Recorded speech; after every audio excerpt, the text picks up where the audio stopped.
Howdy. Welcome back to Dion Talk. I'm going to talk about house hacking for a few minutes, giving people a bit of time to put some questions in the chat. The goal of my live streams is to keep them nice and short and go as long as the questions keep coming in. So we'll see how long that goes. There is a lot of hype around the term house hacking, and I think it's actually pretty well deserved. It's one of the reasons, it's probably top 3 reasons why I was able to make work optional in less than 10 years. A lot of people talk about saving money, not spending money on the latte factor, cutting out things like cable or actual lattes, eating out at restaurants, taking trips, things that over a long enough period of time, if you look at them as an aggregate cost, it is a significant amount of money. Instead of looking at our largest expense, for most of us, the largest expense it's a toss up between 2 things: taxes and housing. And then we have some other things that are involved in our cost of living: transportation, food, healthcare, entertainment, those things that generally we set aside a certain amount of money every month for. Most of us end up with more month left than we had money. So one of the biggest things that people talk about with house hacking is only one of the benefits. People talk about lowering or reducing your housing costs. That's basically probably the textbook definition of what house hacking is lowering or reducing your housing costs. And the easiest one that people can think of when we talk about house hacking is sharing your living expense. And a lot of us do this before we're even a homeowner. When we go away to college and when we're stationed next to a military base, the first time we leave our parents' house, a lot of us will have roommates. So we have a rent or a mortgage payment, and we have somebody else renting rooms where we live. We put the money together, we pay the rent to the mortgage. Most people do this when they're renting. Not very many people do it when we're buying. It's really weird. It's like we are totally okay with having other people help us pay someone else's mortgage. But as soon as the mortgage is ours, we feel like that's our obligation to pay, and we no longer want to have roommates. So the first and simplest form of house hacking is having roommates. But not a lot of people want to share living space. I actually talk about how to house hack with kids, and one of the ways to do that is not put rando strangers in the same building inside the same house, living area as your kids. So we have options like buying a small multifamily, a duplex, a triplex, a fourplex, and living in one unit, renting out the others, and either having a reduced mortgage like I did when I lived in a duplex. It took my cost of living every month from $1,500 a month for housing down to $300. So I instantly added $1,200 a month into my saving tray. There really wasn't many things I could cut out that would add $1,200 a month to my savings. And we lived in a duplex. So there was our living area, a garage, touching a garage next to the neighbor's living area. We didn't share spaces. We actually had separate fences. So the first benefit that most people talk about is reducing or eliminating that housing cost. But that's only one of the things that house hacking can do for you. There's a reason why I went up to 4 units and stopped. Because up to 4 units, if you're buying a property that you intend to live in for at least a year, the other benefits to house hacking are loan options. Owner-occupied loan options are the strongest products that lenders put out, because we are, as an investor and a buyer, less likely to let the place where we live go in a bankruptcy or let it go to foreclosure, where there are a lot of evictions that are usually tenants, not people who own the house. Foreclosures happen. It's possible, but it's on a smaller scale. So lenders are more likely to lend to us as owner-occupied. Our credit scores can be lower. FHA can be even under 600. So you get a lower down payment and a better interest rate if you intend to live on the property. The down payment for FHA, most people know, is 3.5%. A lot of people think FHA means first-time home buyer something, but the acronym loses it. But it's not FHA for a first-time home buyer. It's Federal Housing Authority. FHA is intended for people with worse credit scores, worse debt-to-income ratios, but still give them a chance to get on the property ladder. Conventional loans for a single-family house are actually a bit more attractive. You can do as little as 3% down instead of 3.5. You can do 5% down. So the 3% down is if you haven't owned a home for 3 years. That makes you a first-time home buyer. If you have owned a home in the last 3 years, you're not a first-time home buyer, and a conventional loan is then 5% down. The benefit to convert to conventional over FHA for owner occupied is if you put less than 20% down, you're going to have mortgage insurance. With FHA, that insurance lasts the length of the loan. So until you pay it off or refinance or sell the property, you're going to be paying that. With conventional, as soon as you hit 22%, so if you do 20 or more percent down, you don't have it. But if you have 20 or less than 20 to get the mortgage insurance, it stays there until you hit 22%. It's supposed to go away automatically, but I would always check with my lender and make sure that that was going to happen. So you have those choices of FHA and conventional for owner occupied loans. The better interest rate, when you're looking at the length of a loan for 30 years, if you have a conventional loan where that mortgage insurance is going to go away, interest rates add up over time. So that's a good benefit to house hacking, is the best lending options. When you go for duplex, triplex, or fourplex, though, FHA starts to look better than conventional, because there have been times in the past where you can get a duplex with a 5% down conventional loan. Most lenders, because of lending fear, have raised that to 10, 15, 20% down, even if you're going to live in the property. And triplex, and fourplex, it even gets a little more strict. But there is another option for house hacking, getting something like a duplex, where you use a conventional loan over an FHA. And that would be buying a house with an ADU. This is also, it kind of solves a problem in areas where people say, I want a house hack, but there's no small multifamily in my area. So I have two questions when people say the sentence: there are no small multifamily in my area. The first question is, how are you looking? Because if you're on Zillow and Redfin, you're never going to see them. That's dated material. Most of the time I've seen my deals that I've actually purchased on Redfin or Zillow, it's 2 or 3 months after we've closed and it shows up as pending. To find small multifamily property, I have to have auto searches set up with at least 3 agents, because they all search differently, even though I give them exactly the same criteria.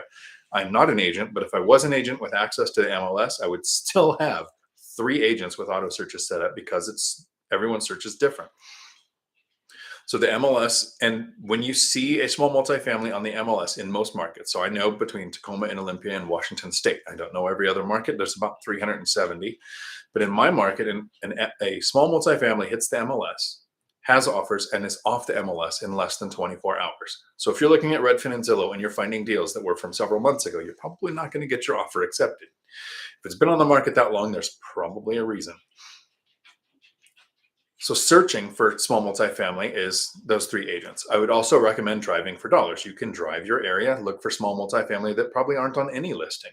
You can look on Craigslist and apartments.com for properties that have townhome, is how they'll be listed, units for rent. Townhome usually includes duplex, triplex, and fourplex, because they don't have on things like apartments.com a small multifamily category.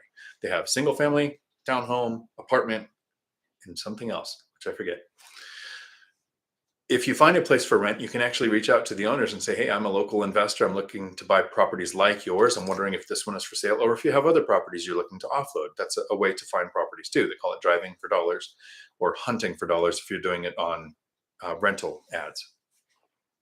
Not searching on a couple of websites and then thinking there's just no small multifamily in my area. That's the first question. The second question is, have you thought of getting a house with an ADU? It's an auxiliary dwelling unit. Some will call this a DADU, for detached auxiliary dwelling unit.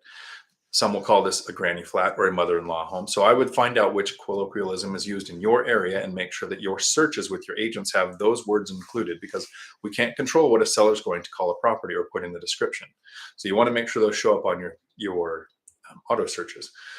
The benefit to a house with an ADU is, even though that there's 2 houses, the ADU, the mother-in-law suite, is usually has a size limit of like 1,100 square feet or something. So it'll be a 1 or a 2 bedroom in addition to the regular house. They are separate. They don't touch. So that makes it a single family house with a second unit. So the numbers work like a duplex. You have 2 rentals, 1 property. But since it's separate, you use actual single family home lending. Even with conventional, you still get the 3% or 5% down. And usually with ADUs, when they become rentals, they are fenced, separate places, separate driveways. So this is a way to get around I don't want to share living space with house hack tenants. I don't want to live next to a garage that touches a garage that lives next to the people that are renting from me. For whatever reason, people have that phobia of their buildings touching. You can get a house with an ADU and they don't even do that.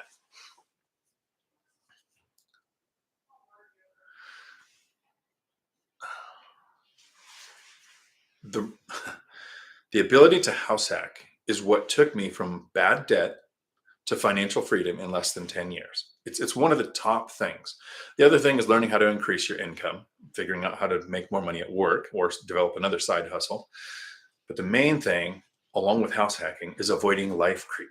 When you are renting up an apartment and it costs $1,000 a month and you pull in a roommate and they pay $400 or $500 a month, that doesn't mean you have $400 or $500 more a month to spend. It means your housing costs are lowered, so you should take that money and add it to your saving for investing account. Avoiding life creep. When you have those first couple of rentals and you think, I have money coming in that I don't have to work so much for, so now I'm going to get a better car, or I'm going to take a 2-week trip instead of a 1-week trip. Those first 4 to 5 years, we really want to avoid life creep until the income snowball kicks in. When you have multiple sources of income coming in, usually from sources where you don't have to sell your life 1 hour at a time to have the money come in. So rental income, dividend income, or a business is producing cash flow. One of the ways to financial freedom for those first 5 years, maybe not calling it frugal, but staying at that living expense that you were and not increasing it just because you can.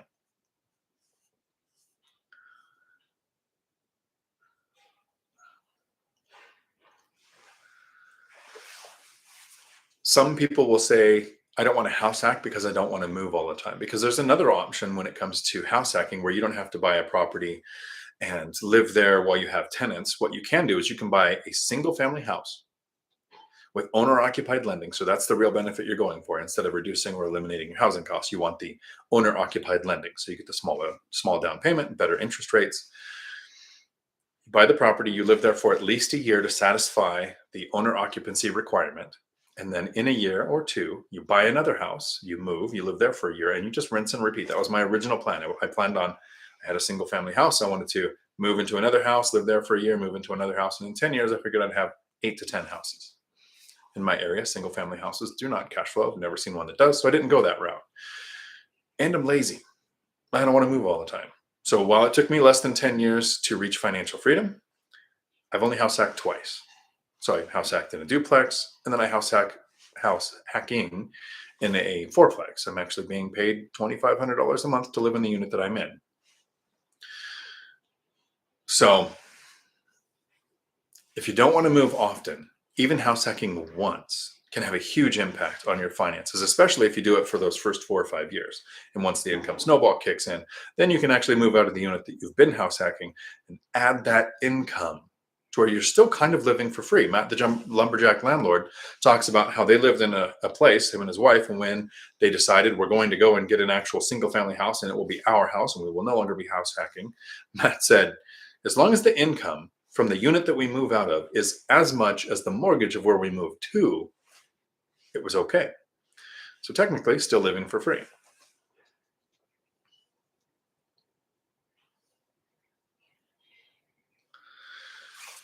And house hacking is not required.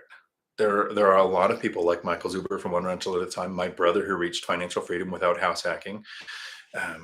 Michael Zuber literally invests one rental at a time. My brother had his primary house paid off. He took out a home equity line of credit on his primary house and purchases properties that needed fixed. He would buy like mobile homes in the middle of nowhere on acreage. Then he has like craftsman skills. He would turn them into rentals. And I usually talk about my brother doing that, and I forget until right now, I forget that he has 2 houses on his property and he rents the other one out. So he has a mother-in-law house that was actually a mother-in-law house until probably 10 years ago. So even he's house hacking, but I don't look at it that way because those houses are really separate. It's got 5 acres. Houses are separate. So you don't have to house hack. Michael Zuber reached financial freedom without doing it. It just speeds things up a lot. In my case, if I didn't house hack, I'm not sure that I would have 2 or 3 units. With what my income was when I started, if I didn't add $1,200 a month to my savings rate, I would definitely not have the 16 units that I have now. And there is kind of a risk with house hacking too. It's addicting. I'm actually being paid just for this one property $2,500 a month to live here. So if we look at me living here and somebody living in a house or renting, so owning or renting, and say their mortgage or rent is $1,500 a month, that puts a $4,000 difference between our incomes. And we haven't looked at what we do for work yet. Just from where we live, there can be that big of a difference between somebody living the traditional way where you pay rent or have a mortgage, and then somebody who has figured out the cheat code to wealth and is being paid to live where they are. So it is addicting. I don't know that I'll ever stop house hacking. And if I ever did, it would be like Matt. I would think the unit that I'm in could be rented out for $1,800. If I move somewhere, my mortgage or my rent will be $1,800 a month or less, so that I'm still mentally living for free. The drawback to house hacking is, for a lot of us, it's a step backwards. I was living in a house. Anna Kelly was living in a house. She's one of the guests on One Rental at a Time, comes in every week, shares her information. Great information. So my house wasn't as nice as hers, but I still own the house. I was living in a house, 4 bedrooms, on a lake, basketball courts, tennis courts, private lake beach access. We moved into an apartment because I had been laid off from a police department in 2008 when the recession hit, because like everybody knows, when there's a recession, there's no more crime. So we don't need cops anymore. So a bunch of us got laid off at the same time. I went to work for a trucking company and basically doubled my income. I went to Oak Harbor Freight Lines and was making about $115,000 a year. And the drivers didn't think that was enough, so they went on strike. So I lost that source of income too. And to fill time for a period of time, I went to work for a trucking school, for a truck driving school called Commercial Driver School in Washington State. We topped out as instructors at about $17 an hour. So I went from 50-ish thousand as a cop to 115 as a truck driver to $17 an hour, which is not 115,000 a year. I thought I would just stay there until the strike ended, and it still hasn't. And I've slowly been demoted from instructor at Commercial Driver School all the way down to president and part owner of the company. So it ended up working out pretty good for me. But in those first few years, I wasn't making a lot of money. I moved from my house into an apartment for at least 2 years. It was a little over 2 years because I had to save the down payment while I wasn't making a lot. I had a bunch of bad debt. I had a bad debt to income ratio. But in 2 years, the rental income from the house on my tax returns allowed lenders to look at rental income on the properties I was purchasing. So I was able to buy a duplex, still bad debt to income ratio and a low income. Moved into a duplex. Then it was another 2 years while I saved the down payment for the next one. And it was another duplex. So I had 3 duplexes and a single family house before I had my second house hack. So I was at 4 properties before I went into the second house hack, which is the fourplex, which I'm not in right now. Right now I'm in Idaho.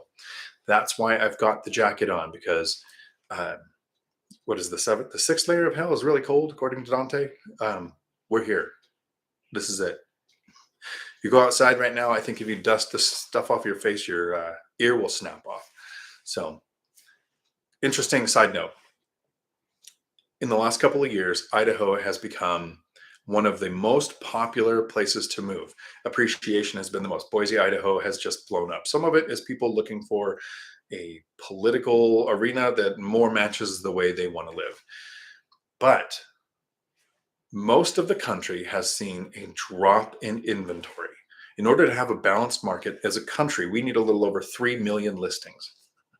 We're at about 860,000 listings right now. So we're at less than a third of what it takes to just even have a balanced market. Most markets are down 15 to 20% as far as the number of listings that they need, except for Boise, Idaho. And I called this about 6 months ago. I said it on a Three Amigos video with Michael Zuber and Matt the Lumberjack Landlord. I said, a whole bunch of people are going to move to Idaho because they like the politics of the state. And then winter's going to come. And this was ironically the worst winter in 10 years. It's like 45 or 55, so somebody can verify this, percent increase in inventory in Idaho. It's the one-off. Most markets have a reduced amount of income, except for Idaho, because a whole bunch of people moved here and said, holy crap, it's cold. Sorry, side note from house hacking.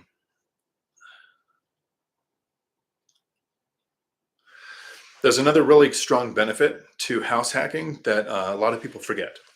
When we're on a path to financial freedom, the goal is to have money coming in from a source that we don't have to sell our lives for 1 hour at a time, that is greater than our living expenses. We want housing, food, transportation, healthcare, entertainment covered by income. If you remove housing from that, the amount of money that most of us need is a lot less. Most people think they need $4,000 or $5,000 a month coming in to at least be able to live the lifestyle that they have been. If you take out housing, that drops quite a bit. When I was a police officer, I was making, my take home was $2,600 a month, about $1,300 every 2 weeks. So cops are poor. When I had 4 units, and I focused and paid off the single family house, because at that time I was trying to maintain 4 mortgages and I was going to pay one off and then get another one. My take home from rental properties was $2,700 a month. I reached financial freedom, making more than I was making as a police officer, because 27 is bigger than 26. Sounds pretty simple, right? When I was a police officer, I had a mortgage payment. It wasn't a lot. It was $1,088 a month, but $1,088 a month or zero. Well, no, in the duplex, I did have $300 a month. So it was a $700 lower freedom number than when I was working, because I didn't have the mortgage. So if you're watching this currently, I'm about to get into the questions and I'm going to go through and say hi to everybody. If you're watching this in Futureland, do me a favor, in the regular comments below, tell me the reasons why you don't think house hacking is for you. Because the power of it, the owner-occupied lending options, it's even possible to do this at a distance. I have a video on house hacking at a distance. I'm looking at doing that since we opened a campus here in Idaho. Originally, I was thinking I can buy a small multifamily in Washington, get paid to live in one of the units, buy one of the small multifamily in Idaho and get paid to live in one of the units. But I grew up in Rosamond, California. I'm a desert rat. And this is the 6th layer of hell, and I don't plan on buying here. So I might be one of those people that would be offloading a property had I picked one up here. So I'm not sure what I'm going to do. This adjusts all the time. So investing at a distance is possible, and house hacking with kids is possible. So if we take out most of the barriers that people think, taking a step back made financial freedom happen in less than 10 years. Living in a small multifamily place is kind of like living in an apartment, which millions of families do, except I get to pick the neighbors. I am curious, other than I don't want to, being a good reason to not house hack. Tell me some justifiable reasons why you don't think it's a strategy that will work for you. And there are some areas, downtown Seattle, San Diego, places where property values might be out of the reach of some jumbo conventional FHA loans, where it might not make sense. But the one thing to realize is the more expensive the area you live in, the more impactful house hacking can be. If you want to move to a small town in Ohio where you pay $80,000 for your house and your mortgage is $300 or $400 a month, you can reduce or eliminate that. What's a bigger impact, reducing $300 or $400 a month, or $3,000 a month by living in Hawaii, like Brandon Turner does, in a triplex where he lives for free? Pretty sure it's expensive in Hawaii. And I'm going to get into the chats now. And bear with me if the computer literally drops to the ground because it's in an unstable position. The joys of traveling. Howdy, CJ. Hola, amigos. Bienvenidos. REI Stoners. Howdy. Hi, Dion. Looking forward to moving up there next month. This is a big step to saving money for us, our first property. Saving $6,000 a year and rent alone. Awesome. Nice. Janelle. Howdy. Cody. Howdy. Cody, have you noticed an uptick in people condoing duplexes in your area, or are you worried about this trend will keep going and you'll have less side-by-side duplex inventory in the future to buy? I haven't really seen it. In my area, it's just not common. I saw one listing, so technically that's an uptick. of what looked like a condo duplex. It is something that people are doing. I don't know that I would feel like there would be less inventory for me, um, because in the grand scheme of things, I only buy one or two properties a year. So if I was buying 30, yeah, it might impact me, but one or two a year, I don't see a problem finding them. Um, yeah, I think part of the challenge is YouTube University is making investing in real estate more and more popular. The average person is hearing you can make work optional in 10 years or less, even if you're not starting from the best position. And I have, this is a tiny channel. There's like 8,000 people that have subscribed, and there are channels with Richard Fain has 400 and something thousand subscribers, and I like to watch his stuff. He's very entertaining when I watch it. Some of it, his advice, like right now, he is selling a $600,000 house so he can sit on the cash because in 2 years, when the crash happens, he wants to reinvest at a discount. I would love to go on his channel and talk to him about how that is such a bad idea, because there is no reason for prices to go down in the next 2 years. None whatsoever. With the advent of the 40-year mortgage, we're going to see prices increase another 15%. So he's going to sit on the sidelines and pay rent. But he does talk about house hacking and owning rental properties, and it's just becoming more and more popular. So that's the concern, is how many competitors are we making? The benefit is there are some people who will not educate themselves, who will watch a video or two, maybe three, and then go and buy a property and not understand cash flow, not understand economic drivers, not understand how risky the BRRRR method is, and how watching a TV show for 30 minutes, somebody buys it at 70% the value, has a perfect flip, sells it for 100% the value, and walks away with a ton of money, is rare and takes months. And the number of times you can make a mistake with flipping or the BRRRR method means that there's going to be motivated sellers. There's going to be sellers that just want to offload properties. We also have a lot of the small multifamily in most areas were made in the 80s and purchased by people who basically planned on keeping them their whole life. So those lives are coming to an end. And now we have people inheriting properties and people in their 70s looking at getting out of the business, thinking, I no longer want to even manage a property manager. So I think inventory will tick up for different reasons, but the demand is that's the problem. Normal or higher than normal demand because of education, and less than 1 million listings. That's a huge impact. RAI Stoners, can you talk about buyer's assistant regarding not having to pay the closing costs up front? There's two forms of buyer's assistance that I know of. There might be more. The first is, in a buyer's market, sellers will pay closing costs. The first couple of duplex I bought between 2011 and 2015, 16, buyers paid for a lot. You had more buying power because there was less competition. In single family houses, you pretty much always have competition because you're competing against home buyers and investors. In small multifamily, there hasn't always been competition because you don't have home buyers looking for it. I mean, that's the benefit to the house with the ADU. Investors forget to look for it because they're looking for small multifamily, and home buyers don't want it because they don't want tenants.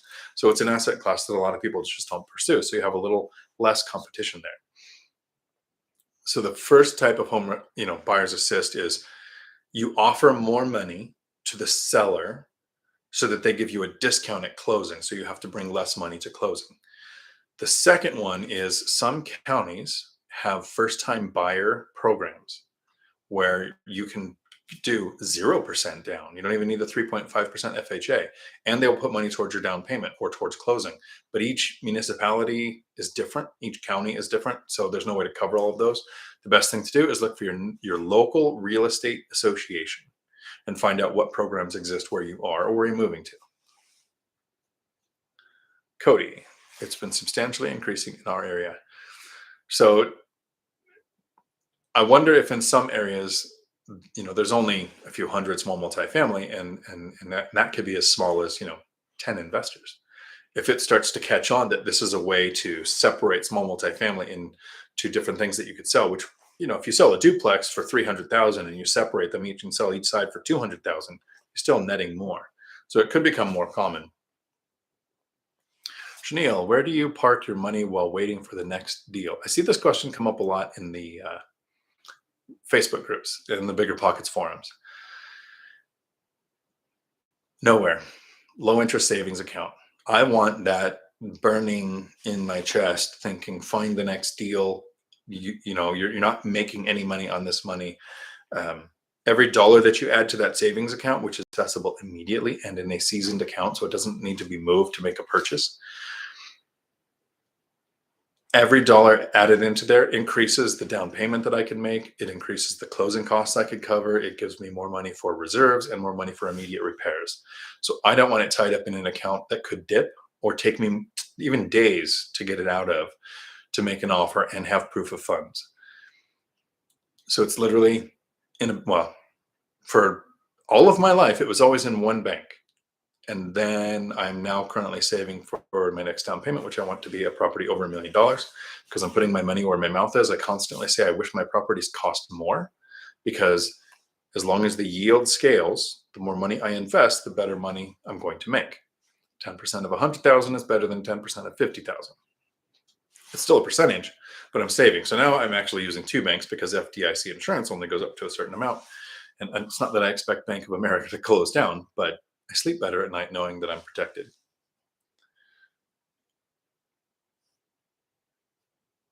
REI Stoners, what information should I have prepared to give the lenders I am shopping for?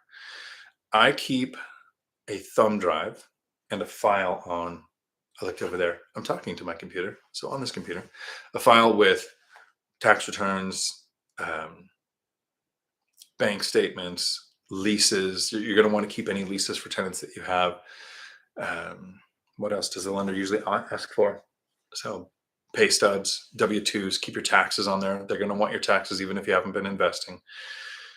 So tax returns, pay stubs, rental agreements or leases in one area where you can basically just drag and drop into.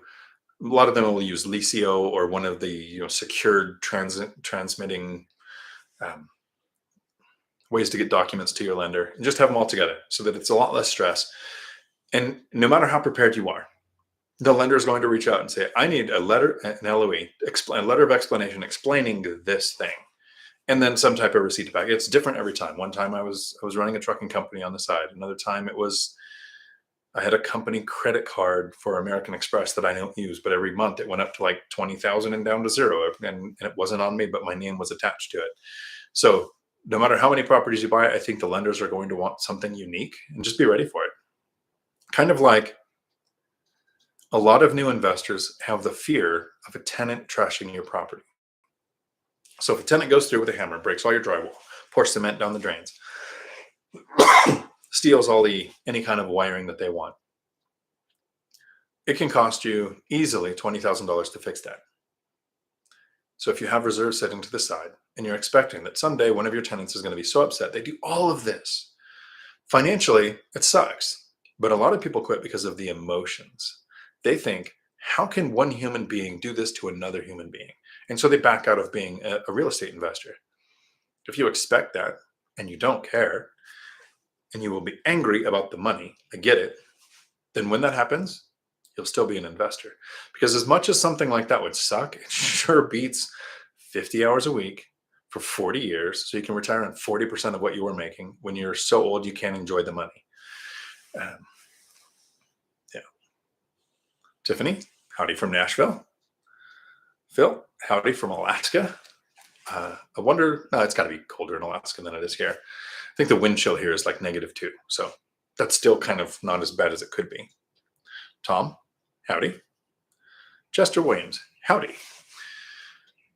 Does, or more importantly, should mortgage insurance matter when setting rent, specifically for tenants' absorption of the PMI? That is a good question. Your expenses have no impact whatsoever on rent. If they did, you having a mortgage and me having a house paid off would mean that I charge $400 a month and you charge $400 more than your mortgage. That doesn't make sense, does it? Area average rents set your rents. You figure out your yield by looking at annual profit. So mortgage insurance is figured into annual profit because that is an expense. So it can tell you, should I pursue this deal or not? But it can't tell you, I have an added expense, so I need to increase the rent, because you can't unless you're below area average rents. So when you look at mortgage insurance, you factor it in as an expense, like an HOA or homeowners insurance. This is an expense. With that expense included in my calculations, does at or just below, I factor about 10% below to be, give myself a pad, 10% below area average rents. Do these two numbers calculate the yield that I'm looking for? So you take your monthly profit of rent, however much is left after principal, interest, taxes, and insurance, PMI, setting aside for vacancy and repairs and maintenance. So after you set aside for all of that, the money that's left is your profit. Multiply that by 12, it gets you your annual profit. Divide that number by your cost to acquire. How much money did you invest to purchase the property? Cost to acquire, closing costs, down payment, money for immediate repairs. You add those together. So if you invest $100,000 into a property, so that's down payment, closing costs, immediate repairs, all of that together, I would need to make $10,000 a year in profit to get a 10% return. $5,000 a year, 5% return. So whatever goal I'm looking for, how much I invest. So if I invest $50,000 into a property, down payment, closing cost, immediate repairs, I want to profit at least $5,000 a month. Factor mortgage insurance into that calculation to see if that profit is there. So not so much does it set the rents as with the rents where they're going to be, will you make the money you need to? Tom, yes, always cash flow. Eugene, howdy. Multifamily does not exist in my country at all. Belgium, Europe. Interesting. It seems like it would be more common, but in a format that we don't talk about much in the United States, because I hear about flats often in Europe.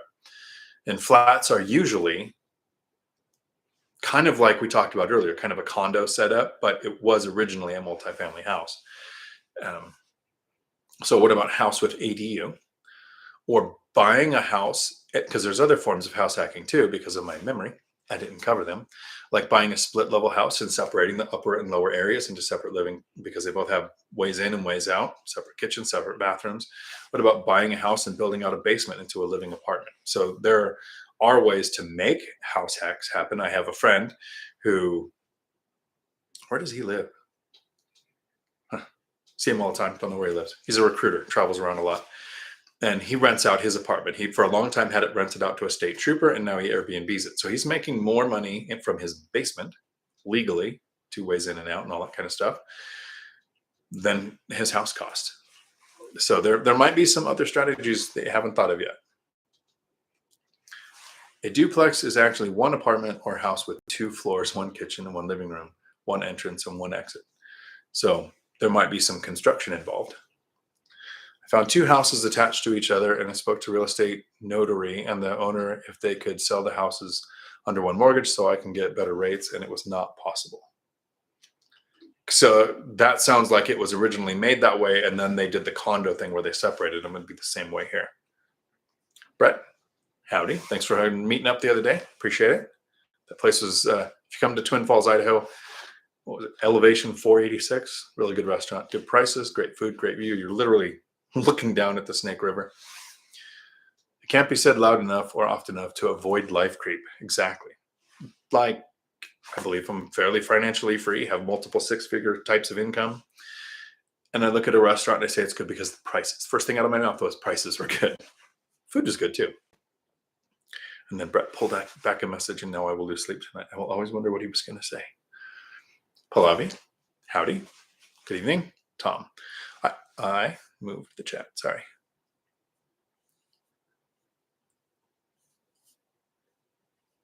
I moved it a lot, apparently. Okay.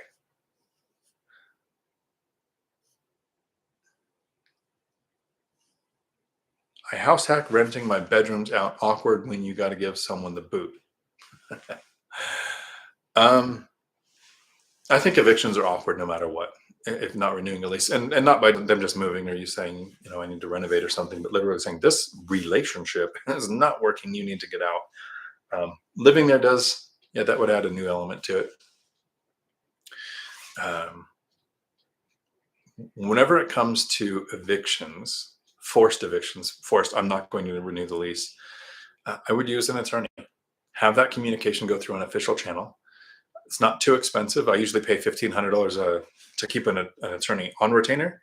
And have I ever actually used that and had to add more? Because usually sending the letter to tenants or whatever is a couple $100. Um, Chester Williams, nice dog.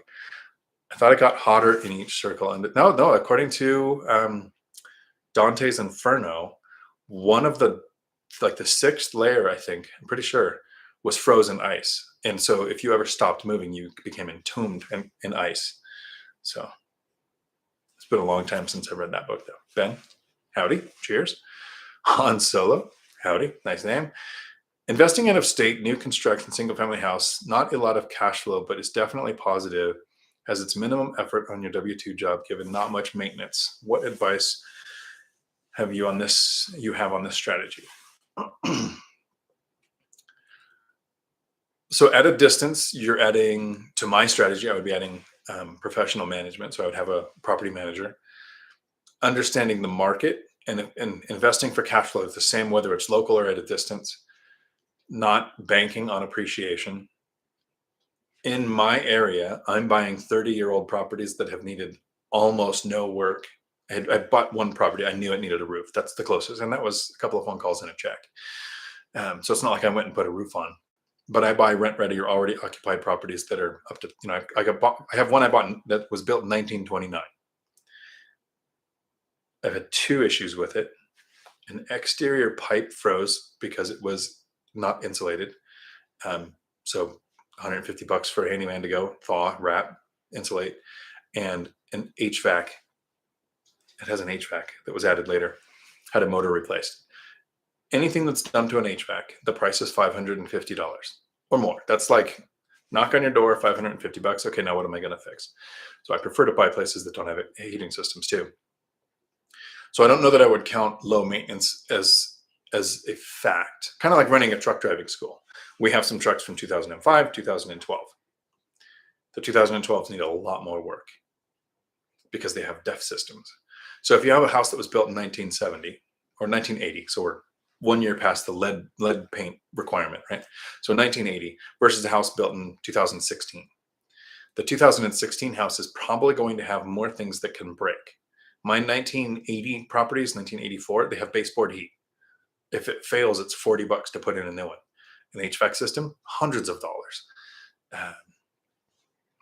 So investing at a distance is a good strategy. I would start with David Green's book on investing at long distance to make sure you have your team in place. I have a live stream where it was a few weeks ago, how to choose a real estate market. The first 30 minutes or so was me walking through the steps on what I would do to pick a real estate market. And the first thing is your tactical advantage. Where you're buying these builds, do you have someone that you know and trust? Do you know, for instance, does the place actually exist? That usually is only a turnkey fear that you buy a place that's a vacant lot. Do you trust your property management? One of the biggest barriers for me with property management is turnover. As an investor, turnover costs me thousands of dollars. As a property manager, turnover is part of the way you make money. So my motivation is to not have turnover. If you have a property management company that makes more money on turnover than maintaining a tenant, they might say just something subtle that tells the tenant that they need to move, and they're not going to renew the lease. So I would want to make sure that I had a property management contract that incentivized the property management to limit tenant turnover. Something like, I will pay you an extra percent or 2% every month forever, but no tenant placement fee, zero. I want you to fear tenant placement as much as I do. Now they're motivated in the same way that I am. Don't know that that exists. Haven't looked into it. I will someday, but not today. Matt, the lumberjack landlord. Howdy. This earned your thumbs up. Thank you. Tom, showing up earned a thumbs up. Nice. See? Thanks, Matt. RAS owners. Is Rentometer accurate? It is more accurate currently than it was. I had it last year, and I had for several years used Rentometer, and it was pretty accurate. I mean, there were some times where it was a little off, and I just knew it was because the comps it was pulling in an area were kind of far. My single family house is in BFE, what the Apache called the boondocks. It's like past the boondocks in a little town called Yelm. There's not a lot of comps around it. So Rentometer is not the best format for that. But Rentometer was using 1 year's historical data to set area average rents and then calculating what they thought the increase was. Rents in 2020 and 2021 increased like a hockey stick, and Rentometer didn't keep up. But towards the end of 2021, Rentometer switched to a quarterly method where they're looking at 3 months of data to predict, and it became a lot more accurate. I mean, at the beginning of 2020, they were off by $300 or $400. By the end, I could probably use them in my comps. They were pretty much what I was finding on apartments.com and Craigslist, how I normally find rents now.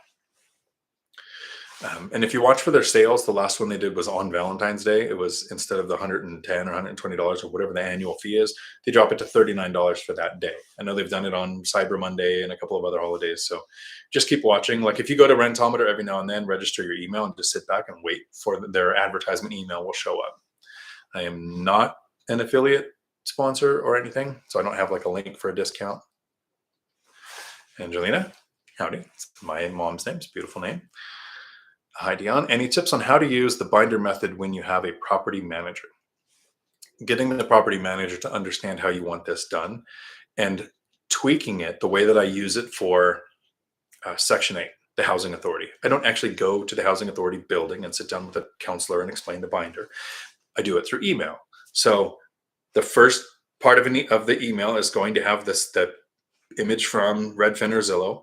Then I'm going to have a map with the rentals, and then I'm going to have the comps with the same number of units in the area. In that email, just list it out, sending that so that they have the ability to Google and verify your information to see that rents are at a certain area. There's a property manager in my area called Hometown something between Olympia and Tacoma and Washington. And I don't know them personally. How can I say it without being disparaging? I have 3-bedroom units in the area rented for $2,200 a month. They're listing 4 bedrooms for $1,500 a month. So anytime they put a listing up, that property owner is getting ripped off. They're losing money. Those tenants are getting a great deal, but all of the owners in the area just sit back for 3 days, wait for that posting to go away, and then list all of our properties at the actual regular rate. So I would want a property manager that was aggressive on rents, not to set them at or above area average, but close to area average to where the tenants are still getting a good deal. But I'm not losing literally $700 more than that because it's a 4-bedroom based on what I could be getting in the area. Read reviews, secret shop them, call saying, I'm a tenant in this area. I would like to rent a property. What does that look like? What does their process look like? Would you rent from them based on their customer service?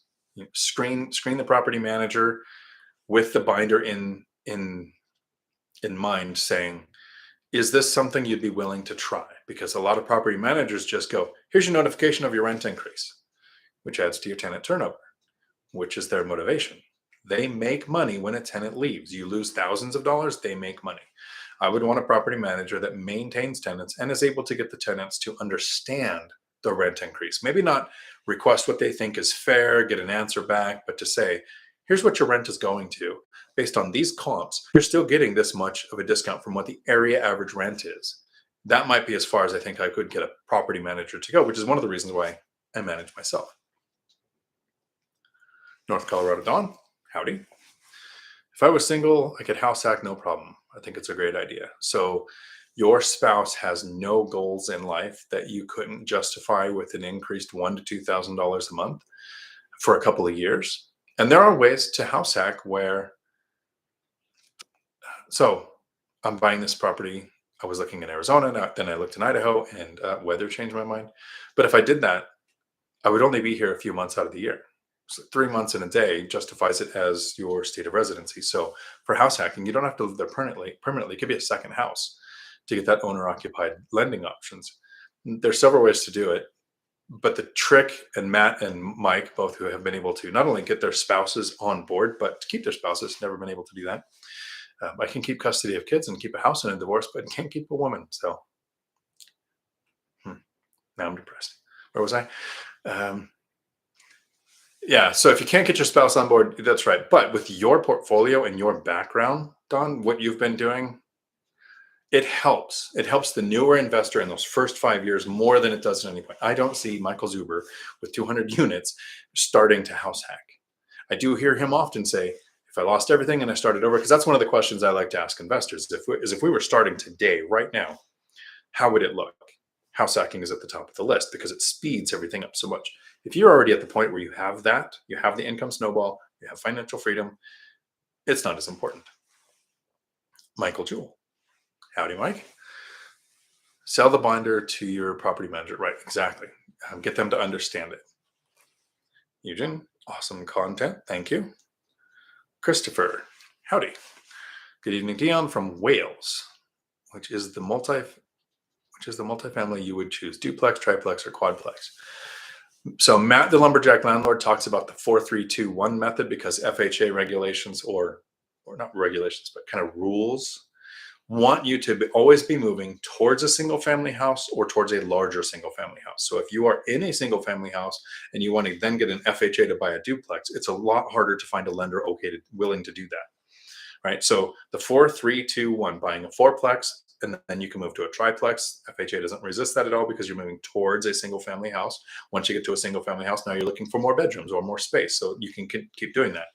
I've never used an FHA loan. FHA loans are designed for under 600 credit score, over 45% debt to income ratio, and single family now versus small multifamily. So I like to put down 20% in small multifamily. I like a better equity position. I like not having PMI.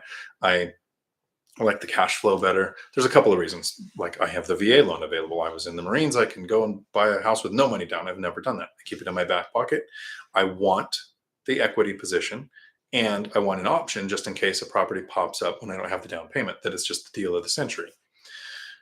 So me personally, I went for a duplex first because I was saving so slowly. It took me 2 years to save the down payment, even at just 5% down at that time for the duplex, where 3.5% down on a fourplex would have still been significantly more because they cost more. But living in my duplex, when I first moved into both of them, they look better now. Rents have gone up, mortgages stayed the same. The beauty of real estate. I was paying $300 a month to live in the duplex. When I first moved into the fourplex, before the binder method, I was making $1,700 a month to live in my unit. So the fourplex is much more attractive if you can get the down payment. And it was a lot easier to get the fourplex because I had rental income and they were including all of the rents in there. So some lenders will look at the rents from a duplex in your debt to income ratio when you're first starting out, but they might not look at as all of the units from a fourplex. So each one of those, each time, that depends on the lender and your situation. And lenders, it's not so much that each lender is different, but if you talk to a lender this week and then 3 weeks from now, they're very different people. It's like they have totally different personalities based on when you talk to them. So I prefer fourplexes if you can save the down and you have the debt to income ratio to handle it, for a few reasons. One, I have 4 duplexes. Each one cash flows around $1,200-$1,300. The fourplex is cash flowing $2,500 a month with me living there. When I move out, that's going to go up another 18 because I'm not, I'm going to be renting out that unit. And it scales faster. We're allowed to have 10 mortgages in our name with conventional, Fannie Freddie backed mortgages. After that, we have to start looking at commercial, hard money, seller financing, some different options, portfolio loans, whatever it is to get out of that. But those first 10, if you have 10 fourplexes, that's 40 units. And if you have 10 duplexes, that's 20 units. So if you have a $100 rent increase in all of your units, so you don't use the binder, you just pick a kind of a number that the rent's going to go up. $2,000 a month increase, $4,000 a month increase. Same number of properties, just unit count is better. Kind of one of the reasons why I like duplexes compared to single family. A lot of people will talk about, I want a 10-unit apartment complex instead of 5 duplexes. And I have 2 reasons why I prefer 5 duplexes to a 10-unit, but I would like to have 5 fourplexes instead of 5 duplexes. With my duplexes, I can spread them out. All my properties are, except for 2, they're all at least 10 miles apart. 2 are about 6 miles apart from each other. So I'm generally pulling tenants from different sources. not one economic driver. They're not all coming from the base. They're not all coming from the port. They're not all traveling nurses. They're not all something that could go away. So I spread it out. If you have a 10-unit apartment complex, everybody that's living there lives in the same area, could work at the same place. So one financial change with an economic driver can impact your whole portfolio. The other thing is a lot of people say, well, I want a 10 unit because if I have one unit empty, I have 9 units to cover the expenses. They say that like if you have one single family house and it's empty, you are 100% empty. The amount of money that it would take to buy a single family house and a 10 unit means that you would have 6 or 7 single family houses to have that 10 unit, the same amount of money invested. So single family house has much lower tenant turnover. It's easier to spread out. Duplexes are the same. My tenant turnover with duplexes is close to 0 in 10 years. It's 2. I have a third one moving out in June or July. They let me know last month. So June or July, I'm going to have an empty unit. It'll be my third, that's 3. This is not 3. Third tenant turnover in 10 years with small multifamily. And one of the turnovers that I had was in my single family. So small multifamily has low tenant turnover. 5 or more units tends to have more because that's an apartment, a unit. Duplexes with your own yard, your own garage, it tends to be a home. I have tenants in one of my units that have been there 26 years. I don't think they're going anywhere. So your situation would dictate right now if you would go for a duplex, triplex, or fourplex. Ultimately, what's the best deal that you find? My goal right now, I set a personal goal. I'm not even personal. I've announced a personal goal. I want to buy my next fourplex. I want it to cost more than $1 million. I want my yield to scale with my more expensive property investment. But about a month ago, a duplex popped up on my radar that had the right cash on cash in the right area, and I made my offer. I was in second position. I'm pretty sure they've closed now. I didn't end up getting it. But if the right deal pops up, that's the one I pursue. Chester, REI Stoner. It's a little better than what it was in 2020, but it is only a 3-month look back frequency. Right. So it's only looking at 3 months. Cody, any specific returns you shoot for house hacking for a duplex? Is there a specific out-of-pocket cost like $500 or under that you pay? That is a great question. I look at it a little different. When running the numbers on a house hack, which I literally have in my notes to talk about at the beginning of this video, my memory sucks. So I like to edit videos because I make the video and then before I post it, I remember something and I can put it in there. I look at the yield on a house hack as if it's the year after I've moved out and all of the rent units are rented. So I still factor in a vacancy rate and the maintenance and principal, interest, taxes, and insurance and all of those expenses. But it's as though it's the year after I moved out. So I'm not looking at what will the cash flow be like when I'm living there, because actually, when we run the numbers on a rental property, we're not trying to figure out how much money am I going to make? What will my cash flow be? We do kind of have a minimum. We wouldn't want to buy a property that has less than $100 a month cash flow and it's not because the cash flow can disappear if there's one problem. It's because the amount of time, effort, and energy it takes to manage a tenant or a property manager is not worth less than $100 a month to me. I want at least that. So that's kind of like a minimum per unit when people ask that, but I don't have a minimum per unit or a maximum or a target goal. I'm looking at my yield, annual profit divided by cost to acquire. So when I buy a duplex and I'm living there, I pay attention to how much I need to pay, so I know the math. But I looked at it when I move out and both of these units are rented at or below area average rents. I do that 10% less for the buffer. Will I get the yield I'm looking for? So even though I'm living in this fourplex, when I looked at it, I didn't run the numbers as a house hack. I thought those 4 units rented 10% below area average rents. What will my return be? Then I'm living here. And so I say I'm being paid to live here. And I don't know that I've actually calculated the yield while I'm here. So $141,000 to invest, $1,700 a month profit when I first moved in here. So 17, that's what, 20,000 a year ish, 41. So 13-14% yield. Matt is the numbers guy. He would just like that know it. And I'm lucky to remember my name most days. So I run the numbers on a house hack as though it was after I've moved out. Janelle, And my chat moved. I love it when it moves a lot. It means we've got good questions to go through. So on that note, I want to say thanks to everybody who hangs out and asks these questions. Somebody else is thinking these same things, and enough of the same questions coming up in live streams is telling me what videos we need to make or what videos the three amigos could answer. Trineo, what personal qualities, characteristics does one need to be successful in this game? Patience and discipline. I know those are cookie cutter answers, but it takes a lot of discipline to be a single dad with 3 kids making $17 an hour and all of a sudden have cash flow from a rental and not think, we could afford Denny's instead of McDonald's tomorrow, right? Like avoiding that life creep takes discipline.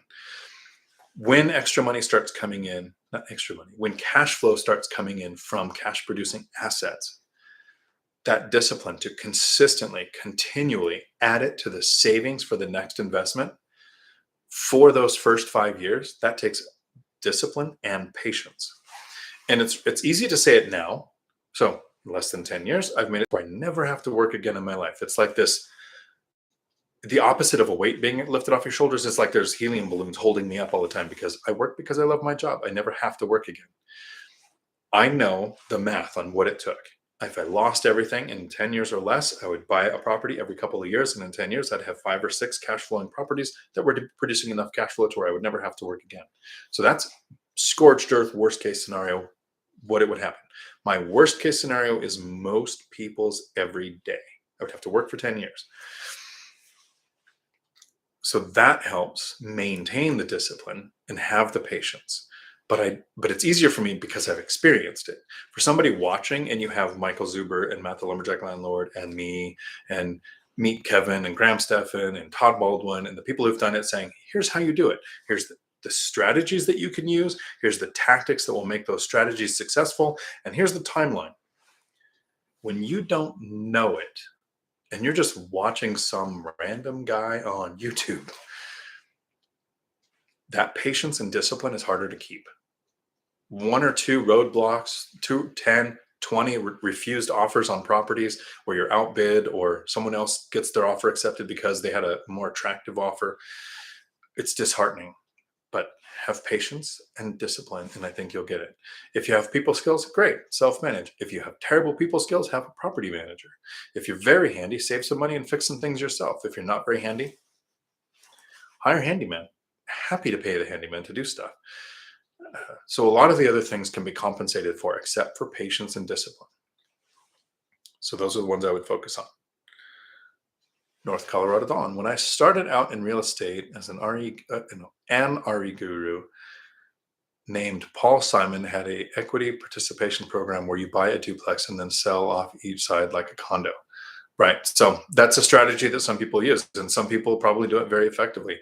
I know that some people will buy property in acres and then subdivide and sell, and it's basically the same thing. You had 5 acres that was 1, and now you're selling off parcels. Whereas if you have a structure that was 1 and now you're selling off parcels, it's effective. I am still hopeful that I know what was pulled back as a message. Tom, how does the $1 million house change your buy box? Mostly I'm looking at fourplexes instead of small multifamily, because I think the number of units and bedroom count is going to be what makes the yield can grow on the scale with the $1 million. I'm still in the same footprint. I like Pierce, Thurston counties in Washington State. Instead of 2 or more bedrooms, I'm looking for 3 bedrooms at least per unit with a garage, washer, dryer hookups in each one. So it really starts to narrow down what I'm looking for. But I'm going to say this as politely as possible. I have a poor mindset. That's $1 million freaking dollars. I want it to be the property I've been looking for when I find it. And it came really close. I found a triplex for $920, and it was everything. It was more than 3 bedrooms. Each unit had a garage. Well, it was 2008. It was built. The cash it almost hit the yield I was looking for. Everything else to where almost the yield would have worked. At 850, it made sense. At 920, it didn't.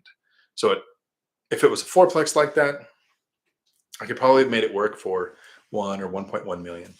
But above 1.1, even that would would start to not make sense. Because as much as I want to make a deal like this happen, I'm not going to chase the deal unless the yield is there with at least the majority of the other things that I want. Jay Markey, howdy. Does cash on cash return on investment change from year to year depending on how much money you have to spend on the property in each year? Or am I totally overthinking this?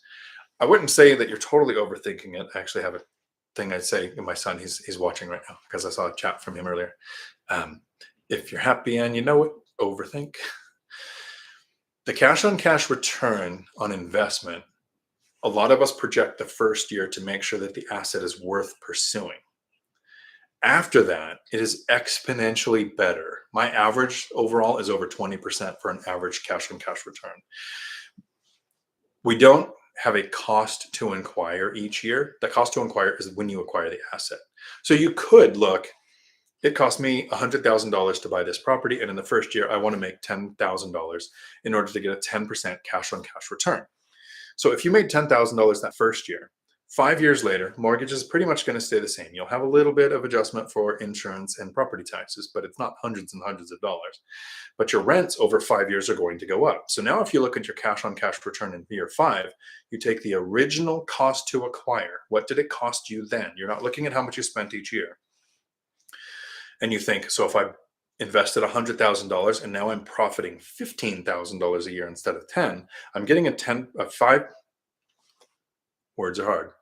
I'm getting a 15% cash on cash return based on what the cost to acquire. The cost to acquire never changes.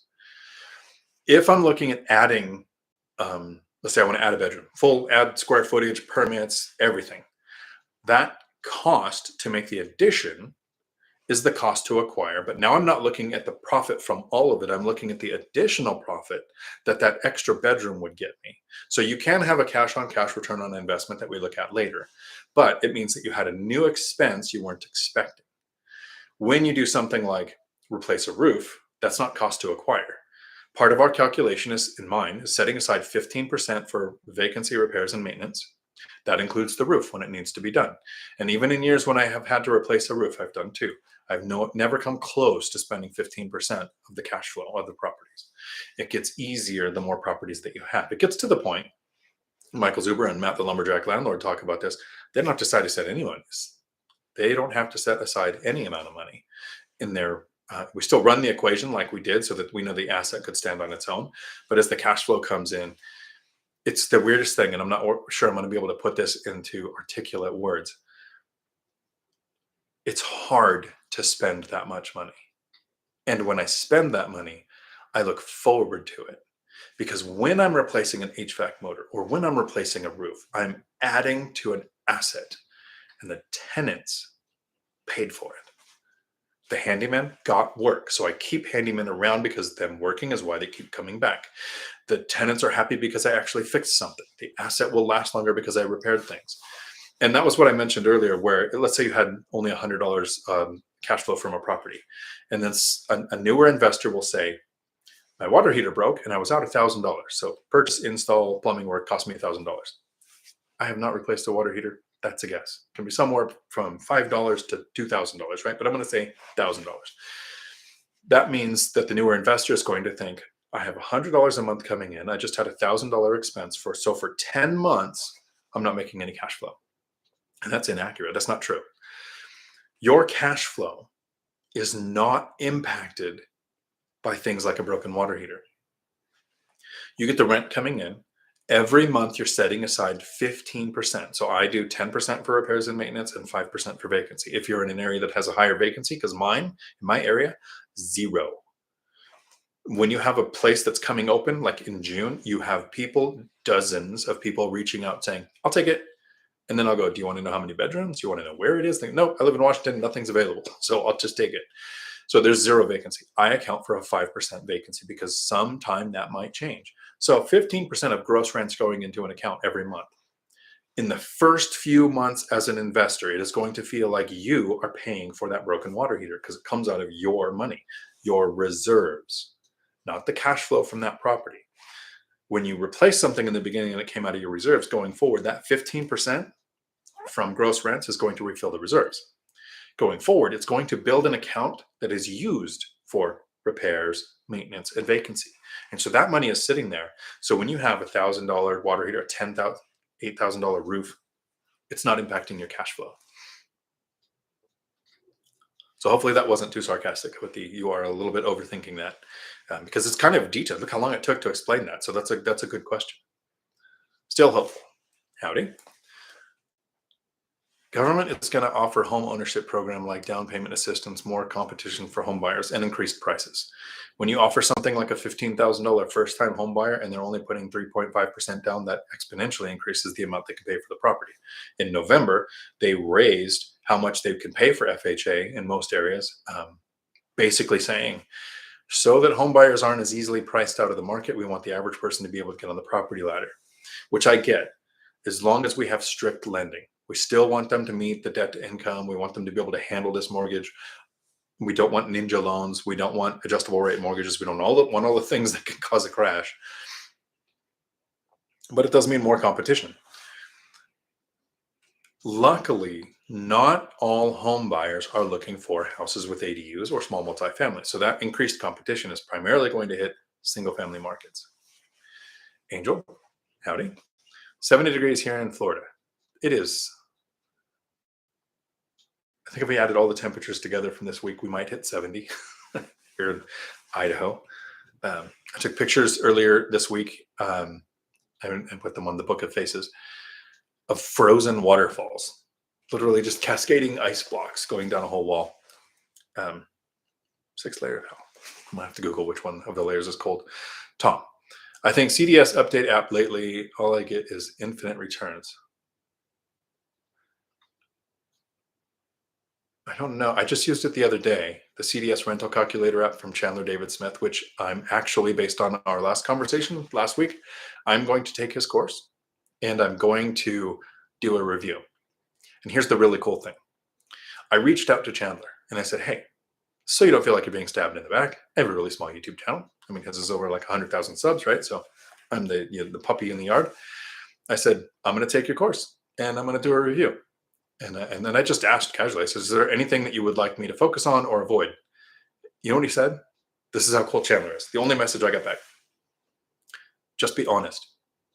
That's the best thing somebody that produces, like when somebody takes our truck driving school and at the end they go, hey, would you like me to write a review? I say, absolutely, but just be honest.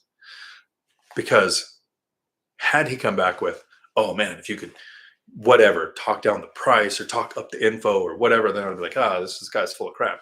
But he said, be honest. So I'll update people as I go that he has a course and he has a lot of information and he's successful at this. So I'm looking forward to taking the course, personal benefit, but then I'm going to share it to let everybody know. I did the same thing with one rental at a time. I thought, if I go through this course and then eventually I added content to it, because the great thing about Michael Zuber is he made content for what he's done. And he brought in experts like Matt, the lumberjack landlord, and me, who, Matt's done self-management, house hacking, and a bunch of other things that he could teach. I taught my strategies to it. But if you're going to pay $5,000 to $10,000 for a course, you're better off throwing that money at a rental and losing it. You'll learn more. But if you take somebody like One Rental at a Time that has over 6,000 videos on his channel, and Chandler David Smith, who's been making videos for years, if you watched every single one of their videos with a notepad and took in thousands of hours, with One Rental at a Time, you would get all of the information. I don't know about the Chandler's course yet, because I haven't taken it yet.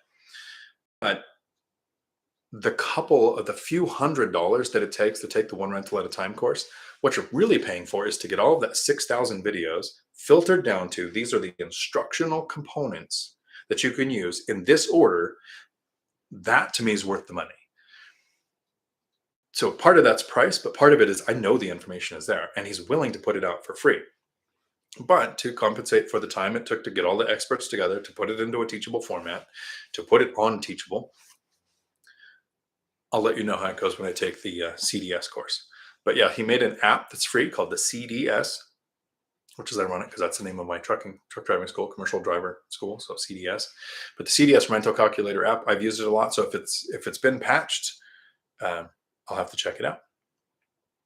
Christopher, Eugene, do you not have what we do in the UK? HMOs, houses of multiple occupancy, where you can say buy a 4-bedroom house and have 4 different tenants. So that might be in different areas. I don't know about the UK, so we'll see what Eugene had to say. Con, does your tenant take care of snow removal? Yes. Snow removal, pine needles, yard maintenance in my single family and duplexes and triplexes because they have their own yards. At my fourplex, tenants handle walkway snow removal and pine needle removal. I handle yard maintenance. But remember the lazy. I pay for yard maintenance. And if you have been following along with my content, that means tenants pay for yard maintenance. All of that is in the lease, all written in the lease. And if I did, I don't currently think I have any tenants that are non-ambulatory, older, or disabled. I would pay to provide that for somebody who needed it. But my tenants are all right now capable of doing that. And I did have one older tenant, and it was in a duplex. And when I say older, he actually went to the hospital and passed away, and then his spouse went to assisted care. So older. They had an arrangement with the other side of the duplex for a little bit of money, which helped them pay their rent, that he handled both sides.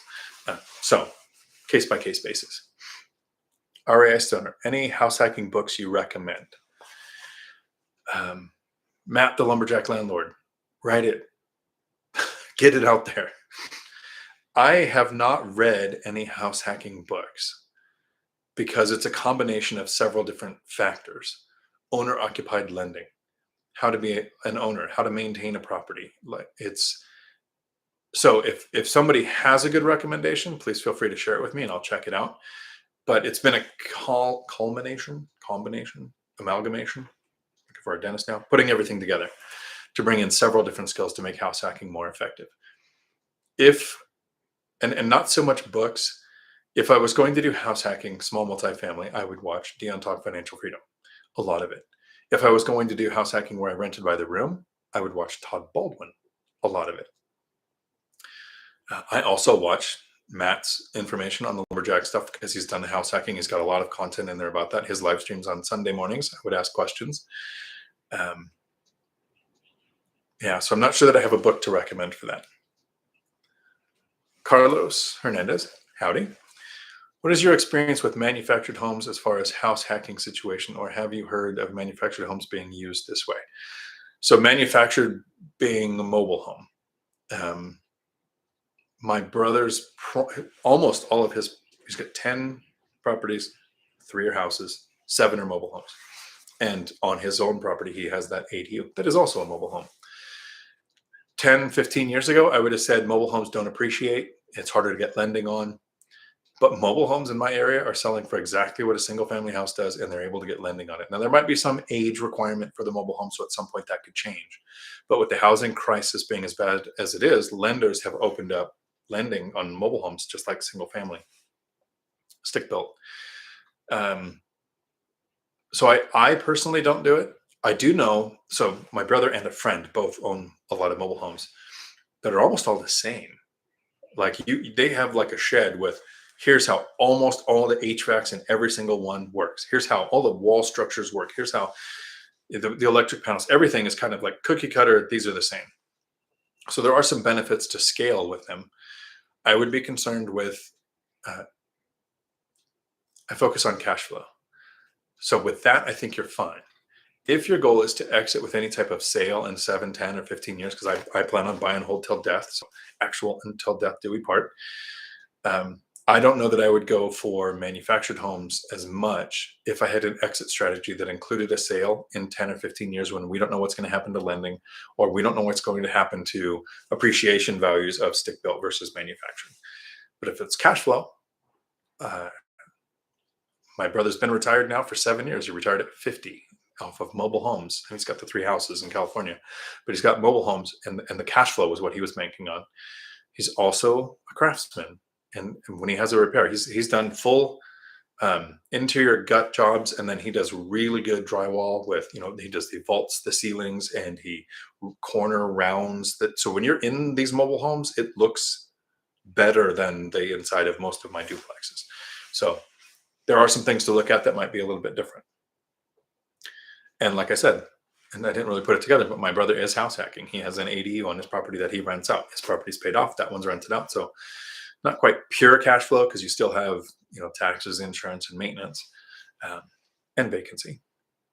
Tom, Dion, you don't need to evict a roommate. Just wait till they're drunk and help them down the stairs. Hence the boot. Nice. I hope this chat is admissible in mice. I don't think chats are admissible, but that'd be funny. Um, yeah, I was a police officer basically about 8 years, and establishing residency is a lot easier than people think when it comes to giving people the boot. Literally, I've got a toothbrush in there. All right, this is now a civil matter. Cops can't help. See you guys both in court. Um, REI stoners. Do you have a property manager as part of your team, even though you don't use them for your properties, like David Green talks about? I do. That is a great question. I've actually never thought about that before. But my brother and my friend that have rentals both use property management. And I've reached out with questions to that property manager. So at some point, I might have a property manager. I don't know that it would be that one because it's going to come down to the structure of what is the percentage per month based on tenant turnover. I want no money to exchange hands between us when there's a tenant turnover, so they dread it as much as me. But I do ask things like, and that's how I get the perception from different property managers. I also have another friend who has started a business, and one of her, what do you call it, DBAs, doing business as, is going to be a property management company. So I also kind of am shopping the whole time to someday have a property manager. But get information. Originally, I reached out to my one friend and I said, "Hey, your property manager got a lease. Can I get a copy of that?" And they sent me this lease I would never use. Super weird looking, copied in a weird font, didn't have any of the things in it that I would want. So I get my leases from, it used to exist on the Washington State Landlord Tenant Resources page. It's not there anymore. And BiggerPockets offers leases to their pro members. So, and it's specific to each state. So I've reached out to property managers, even though I don't technically use one. And then Andrew, always impressed. Thank you for today's video. Stop seeing my face. I know we're in different states. Need to, it's out of reach. Get into some more VR games together. So it's more like we're together. Robert, howdy. How much percentage-wise do I need for closing costs when using an FHA loan? I have heard several different percentages because it's not an exact number.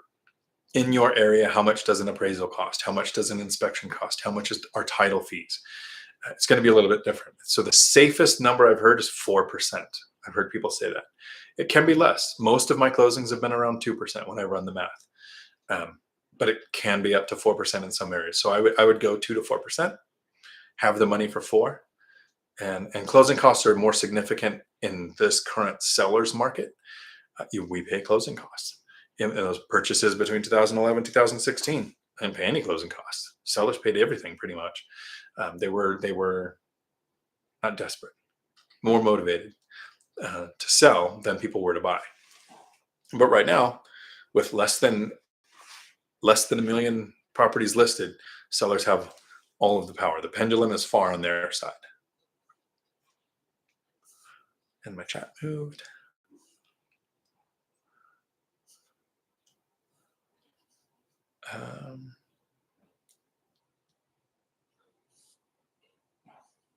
It's good that my chat moved this much. Let me see. Okay, there we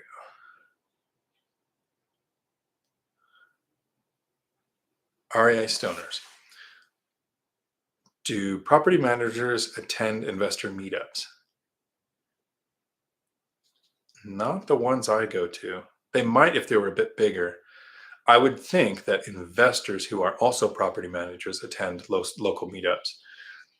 And the other than my friend that's starting a business, the property managers that I know aren't looking to add units. They have the same problem most companies do, where we can't find staff. So adding units means more work. So when the industry is growing, if they're in growth phase, like a handyman, when there isn't a lot of work, you're going to find handymen at local REI meetups. But when there's a ton of work and they're booked out 2 or 3 months, they're not going to waste their time going there. So I guess it would depend on your area. But right now, there's such demand for property managers because it's kind of like a renter's nation. property managers aren't struggling to find clients. So if it gets to a point where they are, then you might find them at meetups.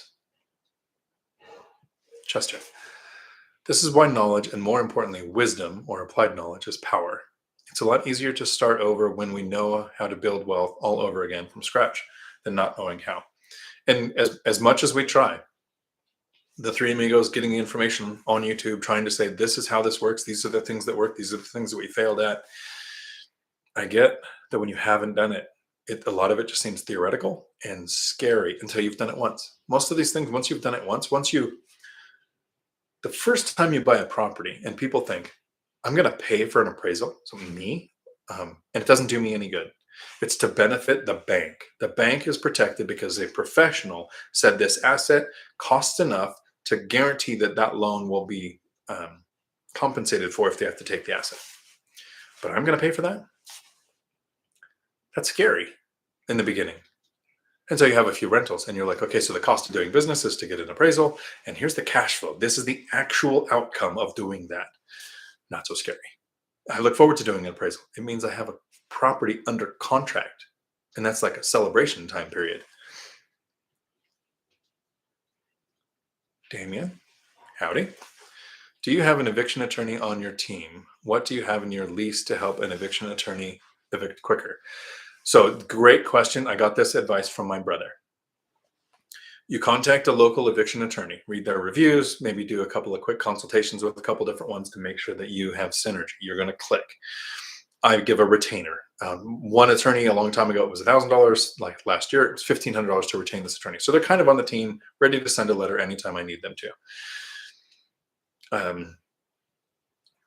Ask your attorney, please give me the verbiage that I can put in my lease that makes your job easier.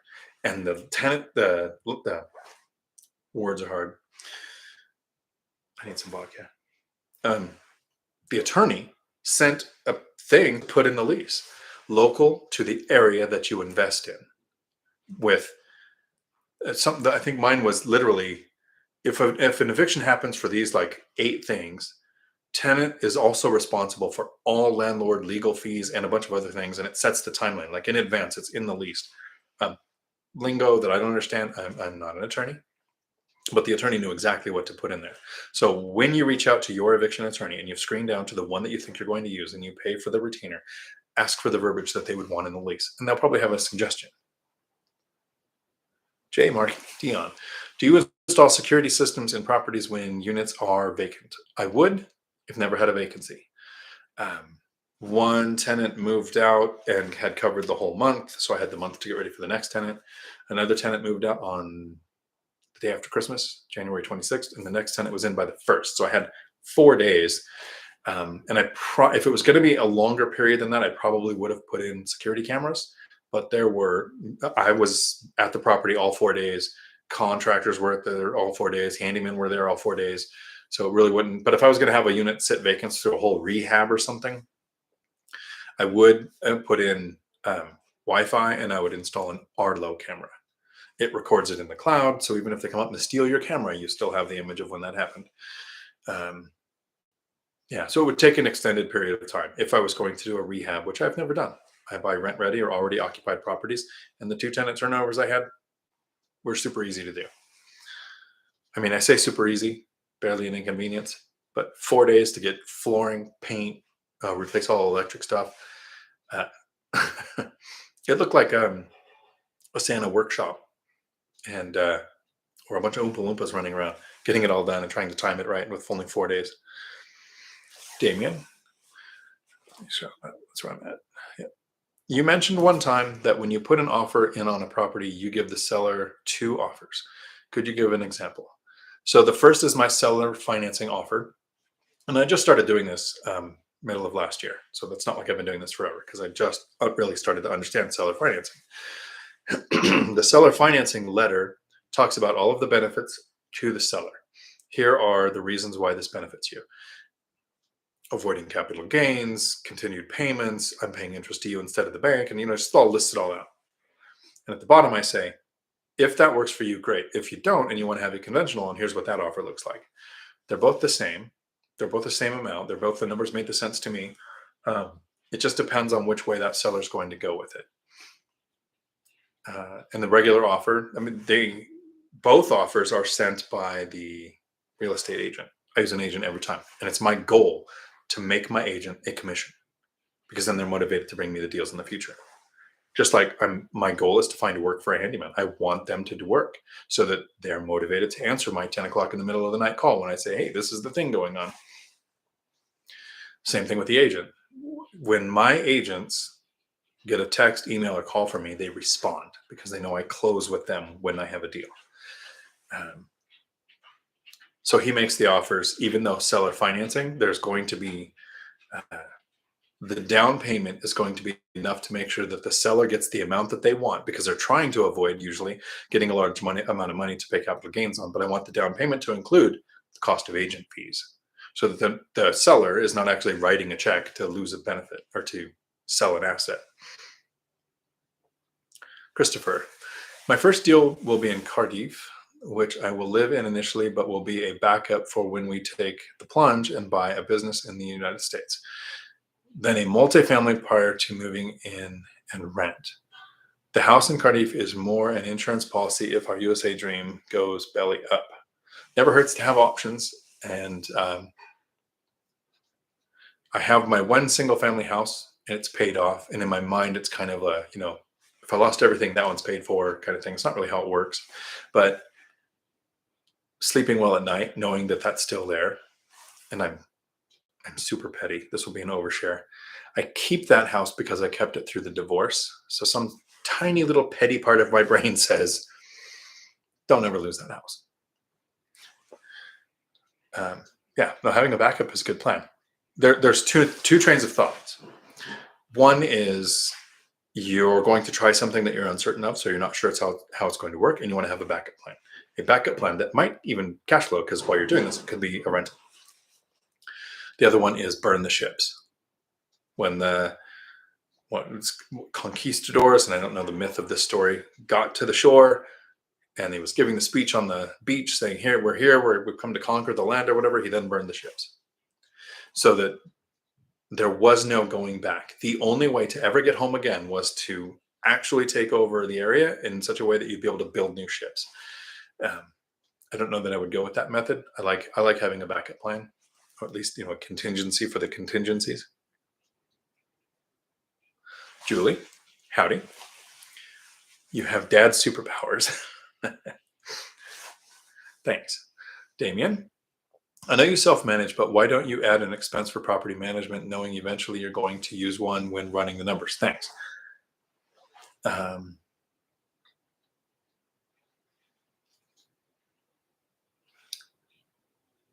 If I thought it took any amount of time to self-manage, I would bake in an expense. That's another one of the reasons why I kind of have a problem with property management. If I had a property manager in 2021, it would have cost me almost $23,000 if I had 0 tenant turnover. Just the expense every month. I worked on properties less than 24 hours. 2020 was a little bit more. I had a couple of things that took longer, but in 2021, it was less than 2 hours a month to make over $20,000. So I don't have to bake in that expense. If I did, this is what it would look like, because that expense is there now. When I bought the properties, my first year goal was a 10% return. I'm going to self-manage for a year. I know that, and then nothing's going to change in a year that's going to stop that. But once I own those properties, remember, mortgages for the most part stay pretty much the same and rents go up. In those years, in that timeline, property management is baked in over time. So if I was going to buy and have a property manager within the first year, it'd be in my calculations. But since I've had properties for several years, even the $20,000, if I paid $20,000 for property management in 2021, I still would have had 6 figures of profit. I can handle that because it takes me about $30,000 a year to live. So still, it's over 3 times my cost of living. I could have handled property management last year. But instead of doing that, that $20,000 for property management went into the invest for the next deal fund. Damien, how would you charge a tenant for utilities? So most utilities are in the tenant's names. I have a couple of municipalities where the owner of the property has to pay for water. So those tenants pay a flat fee. And you have to be really careful. Some places have a requirement where you can't charge more than what the actual bill is. My bills are usually around $45 to $50. It fluctuates just a little. So I charge the tenants $55. But in the summer, when they have a water bill of $100, I charge them $55. So the year averages out to where they basically paid exactly what the water cost me through the whole year. So I have a justifiable story if I was ever in court to say, here's why I had a fee a little bit above what they pay every month.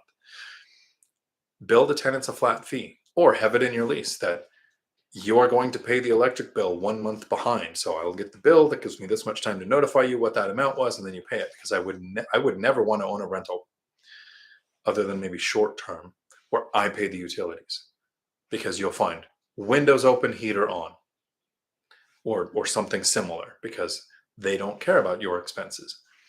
So I want the tenants as much as possible to pay for utilities. At the fourplex, there's just a flat rate fee, $30 for water, $30 for sewer, this much for, I think it's $30 for the dumpster. So I just bill in what they have. Check your local laws. There are some things tenants might not be allowed to pay for. I don't have that in my area. So flat fee in the lease or bill back in the lease. That's how I would do that. And whenever possible, when you have a small multifamily, separate meters for everything. Avoid tenant confusion. This is a lot easier. If you're renting by the room, it becomes a little more difficult. Take an annual average of what your bills are.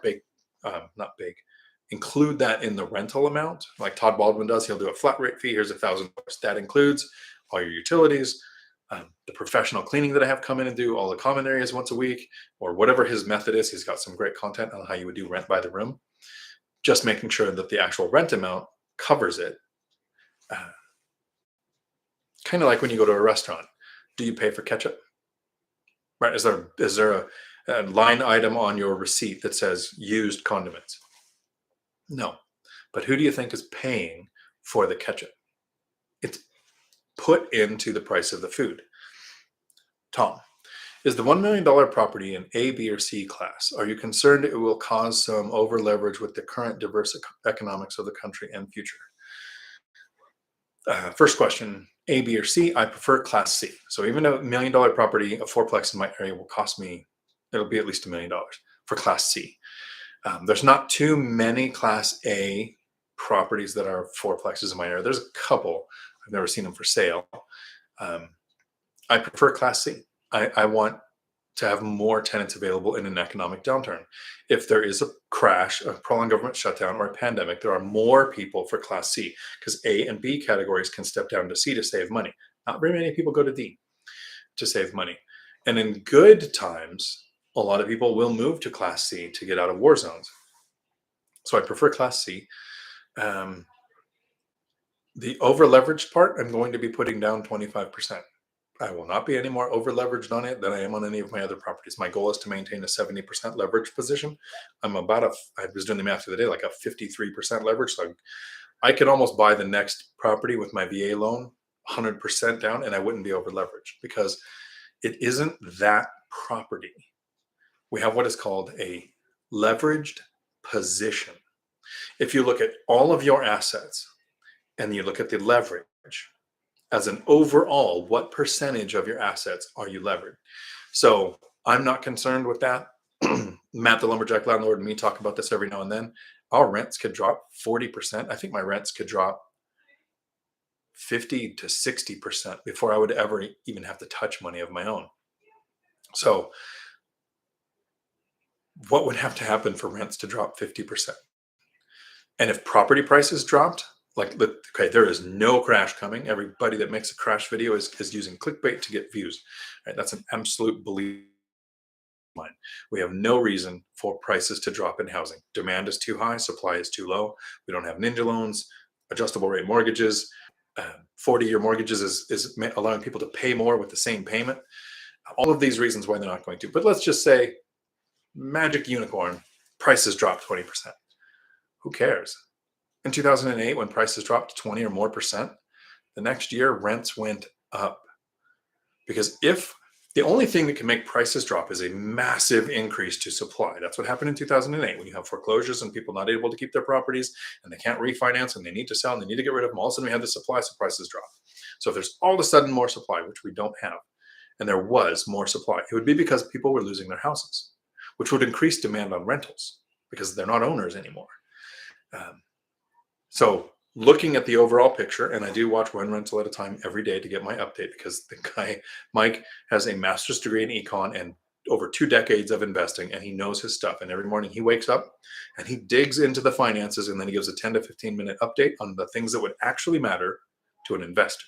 So that's where I'm getting a lot of my information. I do watch other YouTube channels and I try to take in information. I listen to Ken McElroy too. He's got, he had a bad call last 2 years ago when he called for a 40% crash, but he's been eating crow ever since, saying I was totally wrong and here's why, and he's not calling for a crash now. And he'll talk about taking action. And there was a video the other day, and I want to give credit to the guy, so I have to figure out who was in the video, that really defined what an asset was with more clarity than I've ever heard. Most people say an asset is something that puts money in your pocket, and a liability is something that takes money out of your pocket. But his definition was, and I'm probably going to make a whole video on this, an asset puts money in your pocket over a period of time. Because if you sell something, that's not an asset. That is a part of your inventory that you took capital gains on. So if you're flipping a house or you sell a property or you have your primary residence where you live, and everybody says, the people who say it's an asset because eventually I can take out a refinance, home equity line of credit, or sell this place and take the money out, that's a part of your inventory. It's not paying you consistently over time. And I'm going to figure out a way to put that articulately into like a 10-minute video. I wish I had more debt, but the right kind. I want the yield to scale with it. I want to maintain that 70% or less equity position. So I am looking at it as an overall picture. I'm not just saying blanket statement, I wish I had more debt. And I'm not buying the $1 million property 100% finance, which I could. I have the VA loan, which right now has no limits. I could buy whatever I wanted to with it. I want to put the money to work and put at least 25% down. It's taken me 2 years to save the $250,000 because you had to have the down payment, closing costs, money for immediate repairs, and the reserves. You have to have money in reserves. So I'm having to save quite a lot more than 25% of $1 million. I'm really looking forward to putting that to work though. Julie, I'm taking 3 rentals out of my LLC to get a better refi rate. My attorney hates this. Of course they would. Attorneys get paid to maintain your LLCs. And yeah, so someday I'm going to make the LLC rant, not today. Good call. Financing is one of the barriers for LLC for me. Not only are you going to get better rates, you might get better loan structure. This is probably going to be 30-year fixed rate debt with no loan reevaluation period. Better rates, easier to get home rent, the property insurance because it's not in an LLC. There's a bunch of things you get rid of by getting it out of the LLC. There are times it makes sense to have an LLC. Again, I don't make blanket statements. If you have partners, an LLC will protect you from someone else's mistakes. If you need to use commercial lending or hard money, the lenders usually are going to require an LLC. There are times it makes sense. There is no asset protection and there is no tax benefits to having an LLC. That's what I'm going to say in my rant, but in a lot stronger language. Samuel, howdy. Moving to the Bremerton, Silverdale area from Ohio. Any good contacts in the area to help us find a house hack? Yes, I know some good agents, rock stars. I'll connect you with them and you can figure out which one works best for you. I'll put my email in the chat. Reach out to me and I will get you hooked up with them.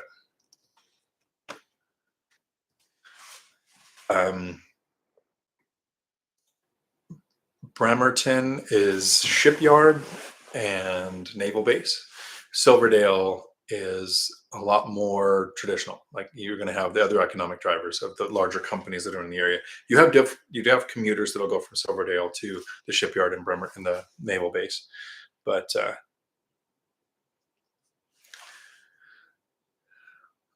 the peninsula is separated from the main part of the state by the Narrows Bridge, and everything on that side of the peninsula is really divided. So look closely at the properties. You will have the tear down property that's never been updated and is probably boarded up as a meth lab, because of some certain parts of the economy there have just been torn up. And then you have the places where the properties are twice what they cost in the area that I invest, and the rents are twice too, because of the power of the shipyard and the naval base having so many government contractors in the area. That there is great properties, and it's almost like most areas have kind of an average, and then you just look for the ones that are better. That area, you're really going to be split. You can be 2 blocks over, and that property is worth $100,000 if you have the budget to completely rebuild it. And then 2 blocks this way, it's a $700,000 house that's probably underpriced. So it's kind of a harder market. So make sure you connect with a local agent there before you buy, and make it someone that you trust. Like, get to know them, have some conversations. Chester, I'm guessing you're referring to economies of scale when you don't have to set aside 15%, but you do out of due caution. So I'm still setting it aside. I set aside into the account for repairs and maintenance until it's full. Then I set aside into the investing fund so that grows faster. I never take that 15% to the living fund. Like, I wouldn't want to be dependent on that if that property then all of a sudden needed that money for repairs or maintenance or vacancy. But it is economy of scale. Almost everything is harder when you have 1 or 2 rentals, because everything seems like it's the whole world. When you have 10 or 16 and you have one that's just having all these problems, and then you sit back but you get 15 rent checks with no problems whatsoever, that one problem doesn't seem so bad. So there is definitely an economy of scale. And Michael Zuber says this really well. Get 4 properties. That's when life changes. All of a sudden, you start having that economy of scale where one problem isn't the end of the world. And there was something I heard on a BiggerPockets episode once that I really liked. Treat all of your properties like you have 100, and treat your tenant like you only have 1. Each tenant is so important that you're doing everything you can to limit tenant turnover, and also make sure that they're sticking up to their side, sticking to the lease, not becoming a nuisance, not calling you for trivial things, not having noise complaints, all of the regular things. But you treat each tenant like you have 1. But then you want to treat your properties like you have 100, because if you had 100, you wouldn't be going and replacing the doorknobs. You'd have a handyman do that. You would have it in your pricing that you're going to have things like that handled by someone else. You would have a system for how each property is contacted when there's an issue. You would have a system for how do you find your contractors. If you have 1 or 2 properties and you treat them like, this is the only property I have and I'm just going to handle everything myself, it's really hard to grow. But when you sit back and you have 1 property, but you're treating that property like you had 100, these are the systems I use. I don't want keys, so I'm going to put in these coded locks so I can change the codes really easy. I don't want to cover the utilities, even though I know the people and I know they wouldn't, take advantage of me. I have this in the lease to protect that so that they're taking care of the utilities like you had 100. That helps me a lot. Tom, I put an extra 5% nowadays for eviction savings. Since the pandemic, I think it's better to have a bigger reserve, right? And you can allocate it and call it whatever you really want. But that's probably not a bad idea. Lumberjack landlord.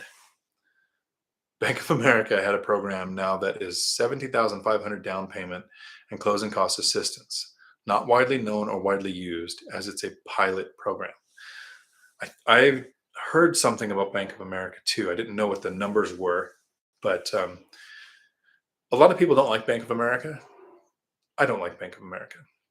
So I keep, up until I recently had to get more than one bank, I kept all of my funds in Bank of America and all of my mortgages with other companies. So I was earning interest from Bank of America, the whopping like 0.02% or whatever ridiculous amount they pay. Because that's something that a lot of people haven't thought of.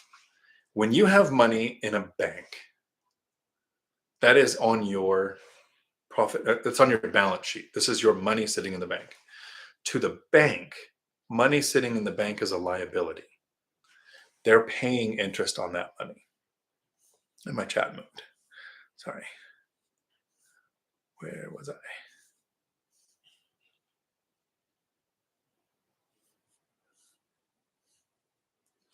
Dawn and Bev Perkins. Howdy.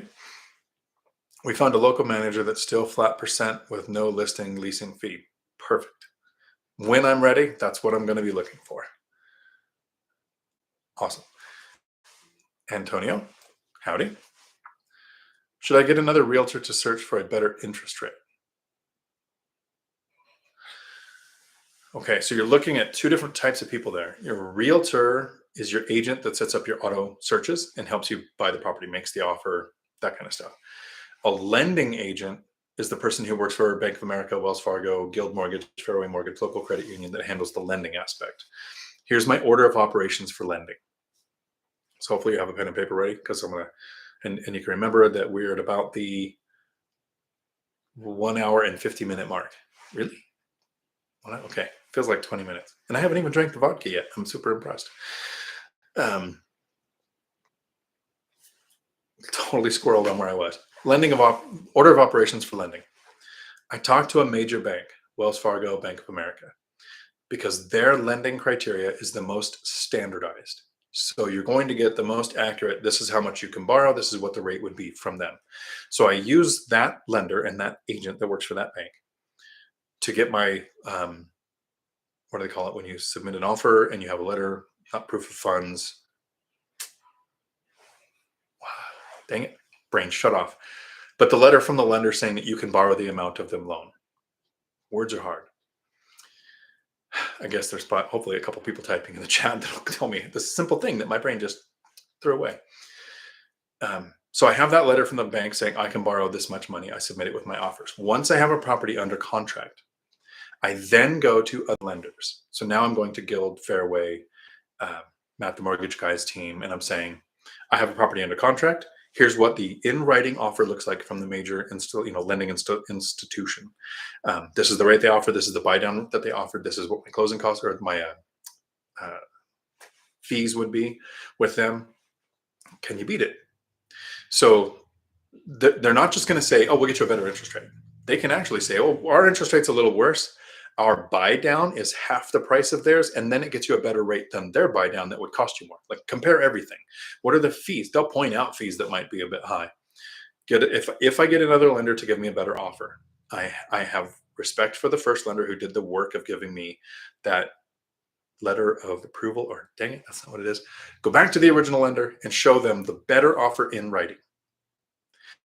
Give them a chance to keep your business. My actual lender, the person I was working with at Wells Fargo, taught me this strategy. And it sounds like a lot of work, but in total, it's maybe 4 or 5 emails. That's it. So it just takes longer to explain, so you get the nuances of it.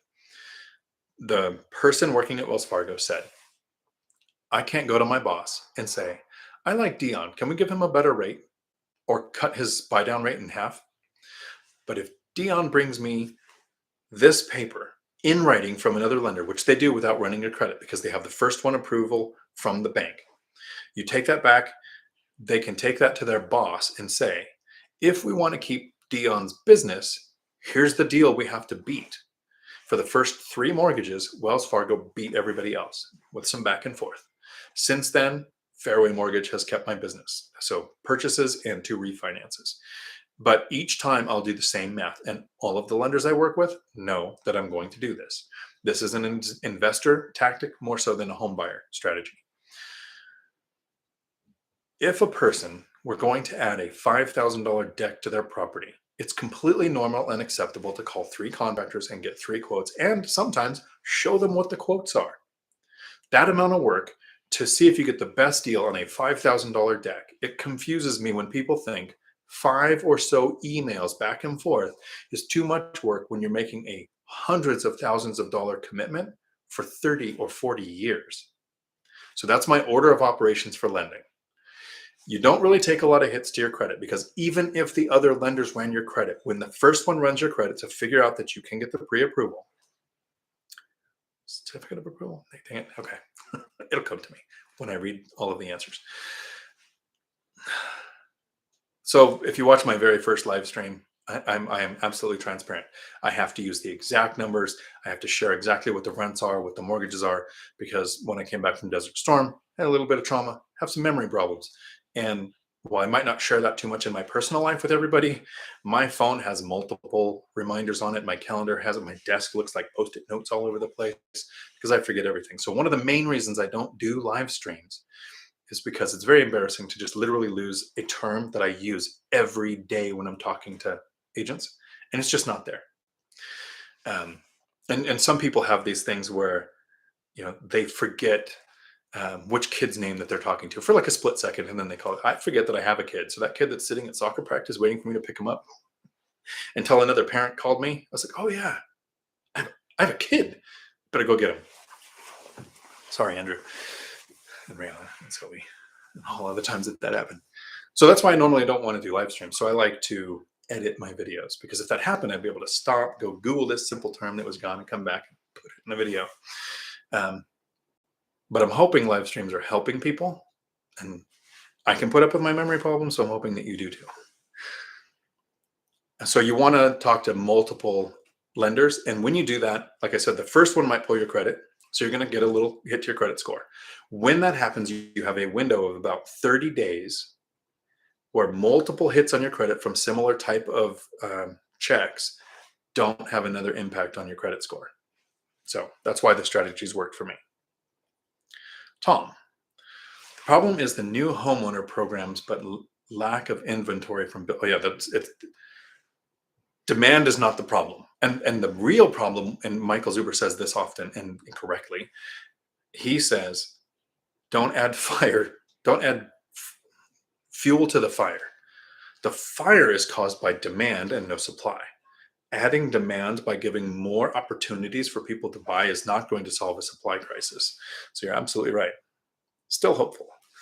Great job at clarifying how the 15% you set aside for maintenance vacancy is what you use to pay expenses, and cash flow sits on top of this. So it is not impacted. So please help me out with this. If you can put it in the comments, somebody. I want to make a video explaining how expenses don't impact cash flow. Like, I've got the idea. And I'm not just going to cut out that version. That version of this video. I'm actually going to make a script and write the video for when you only have this much cash flow. If there's an expense, it doesn't impact cash flow because of the money we're setting aside. But I haven't been able to think of the title and the thumbnail. And the way YouTube works is the title and the thumbnail, you get a click-through rate. When someone sees your video, if you click on it, they'll show it to 100 people. If 10 click on it, you have a 10% click-through rate. The higher the click-through rate, the more people it shares with. When you click into a video, sometimes people click right out.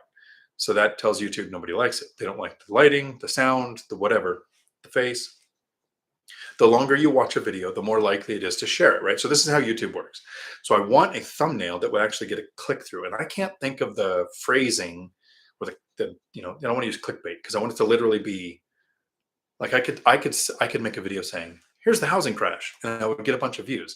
Instead, I make videos that get hardly any views, and I say, no housing crash, because that's the truth. There's not one coming. But in this one, I don't want to use clickbait. I want to actually find a way to say how expenses don't impact cash flow, but concise enough to fit in a thumbnail. Tom is not the new homeowner. Yeah, they're not the problem, right? Surf Marco, howdy. Can't wait to hear about it. Yeah, the LLC rant, I'm looking forward to it. It's probably going to be very anticlimactic, because I'm very clear when I'm in these live streams of, here's my problem with the LLC. People promote it and they think you have to have it. Attorneys and CPAs push it because they get to make money setting them up and profiting from filing on them. And usually people get them for the wrong reason. Christopher, this is what I was thinking about YouTube courses. With the wealth of knowledge on YouTube and Audible, I'm a lazy reader. You don't need them. You're right. I'm of the same. There's so much free content that you don't need to pay for a course, especially if the course is thousands of dollars. If you really watch one rental at a time every day, but you want that reference of knowing exactly where the videos are, a couple $100 for the course, I actually said yes. Up until then, I was pretty much against every single course. I like to go to Rich Dad Poor Dad seminars. They offer the free ones. I go, I listen, and I leave, because their business model is the upsell. How do we get you to want the next paid course? How do we get you to take the next, whatever they're trying to sell? But in those first thing, it's really motivating when you've reached financial freedom to be around people who are just starting out. And you remember this, the struggle, the doubt, the lack of patience, the lack of discipline that I had. That in those first 2 years, I moved from a house into an apartment. I lived in an apartment for 2 years. I wasn't sure this was going to work. I didn't know 100%. I do now. I would do it again in a heartbeat. But in that time, that's where podcasts, audiobooks, or the free seminars would really pay off. Um, yeah. So avoid paying a lot for courses, but like when I take the Chandler David Smith one, if I end up feeling the same way, that it was concise, it was chronological, and it was presented in a format, and that's what I do. I run a CDL school. I develop curriculum that helps people learn a new skill. And when you're moving 105,500 pounds down the freeway and it's your first week in the truck, it's terrifying. So I need to make this absorbable in a as stress-free as possible environment, right? I understand facilitating and teaching. When I take a course, that's what you're getting from me. Is this concise? Is it in an order that makes sense? And is it presented in a retainable format? That'll be what my review is. And to start, one rental at a time's course, checked off all the boxes. So to get me to support a course, because I don't support any of the Rich Dad Poor Dad stuff, they make money on their courses, which makes them a guru. Michael Zuber makes money on his rentals, and that's what I want to emulate. That's the information he's got in his courses. Tom agrees with Kris. Jay Markey, and if this is your first time to my channel, let me take just a really quick thing and mention I read every comment, because a lot of people will watch this, because like I said at the very beginning, this is going to be a really short live stream, and not everybody watches the screen. A lot of people set the phone down and just listen, or put earbuds in like I do, close the phone and listen. So I read every comment, so that if you are watching this in Futureland, you're actually getting every single comment that comes through. And yeah. So Jay Markey, Dion, did I see you earlier today? Howdy, just in case I didn't. I think I did. Have you ever had to modify any of your properties to make them ADA compliant? Yes. I have, that's on my other phone. I have a picture of a ramp that me, my son, and my daughter-in-law built at a place where they had a niece or a nephew that would come and visit them. So they weren't even living on the property. But they said, these steps are really hard. It's kind of difficult. And I was like, hey, no problem. Weekend project. Me and my son can do this together. So we went out and bought wood and got every splinter you can imagine. Watched a whole bunch of YouTubes on how the heck you make a ramp when there's stairs there. Actually, a really fun experience. And I was impressed with my son. He did a lot. I remember being a teenager and like holding the light for dad doing work and figuring out how to get out of it. But he was like, no, let's go. Let's get this done. So it was really cool. Learn your local laws on how much space, how high a step can be before a handrail is required, what type of handrails and support is required, probably using a contractor as the best way to go. And if it's anything that your municipality might require a permit pulled on, I would pull a permit.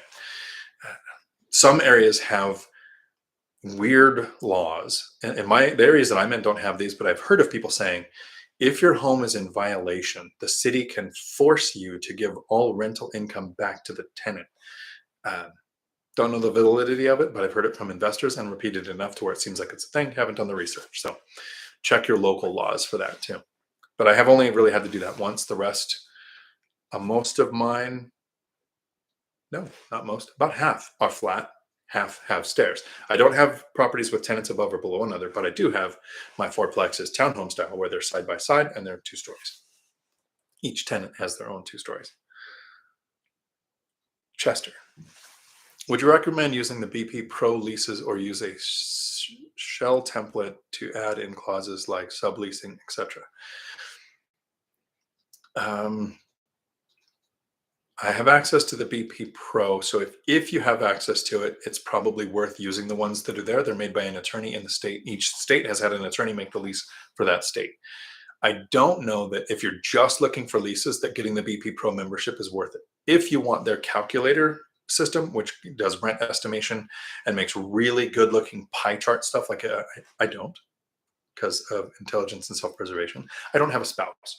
So if I had a spouse that I needed to convince, hey, this is the property we want to look at, and I wanted like a really clear cut pie graph chart with the return, the expenses, and everything, BP Pro is the way to go. The CDS rental calculator app gets me the data that I need, but it's really, Chandler, if you're watching, which you never would, ugly. It's a calculator. It just says input the data. Here's your answer. Here's your amortization schedule. Here's your yield. Like, it gives me exactly what I'm looking for, but I wouldn't want to use that with somebody who wasn't 100% into rentals the way that I am, which would be pretty much almost everyone I know. So if you have it, yes. Don't know that I would get it just for that benefit. REI stoners, do you pay the appraisal fee after it's finished directly to the appraiser? No. In most areas, you're actually not allowed to interact with the appraiser. The appraiser is a third party that's not allowed to be manipulated or coerced by the bank or you. So you pay the lending institution, and the lending institution covers the cost of the appraiser. That's what my experience has been like. There might be some areas where you pay title pays it. There might be some areas where you pay the appraiser. So find out what happens in your local area. You are moving to Washington. So in my area, I have, with every purchase so far, paid the lending institution. They pay the appraiser. And it's really weird. It's one of those times where we pay somebody who's educated and licensed in this field, and then we hope that they tell us our property is expensive enough for us to buy. It's just weird. Building a bag. Howdy. I'm under contract and I've been more nervous than excited, but I'm excited. Exactly. There's this switch that flips when we make an offer. When we're newer, and I actually know, so it's not we're newer. When we first make an offer, we're a little bit nervous. I hope they take it. I mean, I liked the property enough to make this offer, so it piqued my interest, right? So I hope they take it.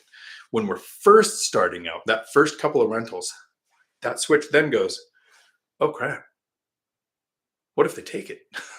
Then I have to actually buy this thing. Appraisal, inspection, meet the tenants, find leases, like all this stuff that you're hoping happens. But now we're nervous that it happens. That gets easier. The nervous about making an offer and hoping they accept it, I don't think that goes away. Matt has over 100 units, probably gets nervous when he makes, not nervous, but excited. Like, oh, I found one that makes sense. Hope this goes through. But the nervousness of once it's accepted and you're under contract, that gets a lot better because now it's cookie cutter. You know, these are the red flags I'm going to look for. I think it was last week we did the live stream of buying a rental before, during, and after, all the steps. So in the first 30 minutes or so, I cover all the steps of what you're going to do after you close. So you might want to check that out again, just in case you didn't see last week's. The title on the thumbnail is it buying a rental before, during, and after? I believe that's it. I'm not so bad to where I have to constantly ask if I've told you that I have memory problems, but I do. So scleros, howdy. I probably said that all wrong, if it's an acronym. You raising rents. So normally, and as I've been investing about a little over 10 years now, every other year, so I acquire the properties, I use the binder strategy. 2 to 3 months later, I set the rents where I want them. So that's been the one big major increase with most of my tenants. Then every other year, I'll do a 5% increase, and up until 2020, that kept up. In 2020, with the pandemic, I didn't raise rents at all. So anybody that was hitting their second year got another year. Actually, in April of 2020, I did a $200 discount, offered it to all tenants. About half of them said thank you. Half of them said, no, thanks, we're good. It helps to have a good relationship with your tenants and for them to have the binder strategy so that they know they're paying below area average rents and they actually understand that. But in 2020 and 2021, rents skyrocketed so much that I used the binder strategy in 2020, and then just the last three, last month, maybe, is it January? Oh, yeah, so it was January and starting beginning of February, to where all of my tenants have now, even existing tenants, had the binder strategy, and the rent increase request from the tenants was an average of 20 to 40%. Across the board, most were about 28%, where they asked for a $310 or $325 increase to their rent. So yes, I'm raising rent, but I didn't tell the tenants they were getting an increase. I had the tenants ask for the increase. Happy tenants, very little turnover, one tenant turnover. And they said in June or July, we are moving to Tri-Cities. So they're actually moving away for a reason. So it has nothing to do with the rental. But yeah, I'm raising rents because your expenses and what somebody paid for rent last year doesn't set your rents. Area average rents set your rents, and area average rents are set by wages. In 2020 and 2021, with everybody having to be bribed back into the workplace because in Washington state, people were making $75,000 a year to sit at home on unemployment and extended and extra unemployment, people had to be bribed to come back to work. So wage inflation has been hockey stick. So have rents. So since your expenses don't matter, an example is if you own a property, and I said this earlier in this video, so if you've been here the whole time, sorry for a repeat, but if you own a property and you have a mortgage, and I own a property and it's paid off, my rent should only be $400 a month, and your rent should be $400 a month more than your mortgage. See how it doesn't make sense? Area average rents have nothing to do with your expenses or what the person paid last year. What is everyone else paying for a like-sized property? Number of bedrooms, garage, whatever things it has that's like, what are they paying? That sets your rents. If the tenants already live there and you don't have to do a rehab or find a tenant, screen a tenant, place a tenant, 10% below that is how I keep my tenants and keep my tenant turnover low. So hope that helped. Surf market. Howdy. How do you build your team? What kind of intro conversations should we have? Do you call them before you need them? Yes. Lawyer, plumber, general contractor, handyman, electrician, mortgage guy. Any stories to share? So that is a great question. Thank you. So the order of operations for building your team for me, and it's really the order of operations to get into real estate. Learn to save, work on your credit score, talk to a lender. Lender happens before agent. You need to know what your options are because a lot of agents won't even talk to you until they know what you're pre-qualified to borrow. I think I almost remembered the term that I forgot. So once you know what you can borrow, you've worked with a lender. So I've talked to a lender before I've made offers. I've talked to a lender before I've talked to an agent to even find the properties to make an offer on. After that, we pick a strategy. So you figure out if you want to do flipping, the BRRRR method, buy and hold, single family, small multifamily, local at a distance, storage, all of the different options. You figure out which strategy you're going to go to because that tells you what type of agent to look for. And then you do I talked to probably over 10 years, about 30 agents. Narrowed it down to the 5 or so that I like and would work with. And while I do have auto searches set up with at least 3 agents, my last 3 deals were with the same agent because he is motivated and brings me the deals. But he knows my goal is to make him a commission. I've never asked him to lower his commission. I look forward to him making money because he's probably going to bring me the next deal. So I work that relationship and I make sure they understand my auto searches. So once they're set up, I give him some feedback on these are the ones I would look at. These are the ones I don't. Like, I don't want anything in an HOA. I don't want anything that's foreclosure or short sale because I don't want to tie my money up into something where a lending institution might take a long time to make up their mind. I want deals that I can make offers on now that would actually close in a reasonable amount of time. So all of that kind of evolved. Handymen, find early, look for work for them to do, keep them busy because that's what you want. Your handyman is going to handle most of your problems. Unless you're handy, which I'm not. So I don't want to handle them myself. I've gone and done things like built a ramp, or I've done painting, or I've swapped out the electric in a house, not the panel, the stuff in the walls.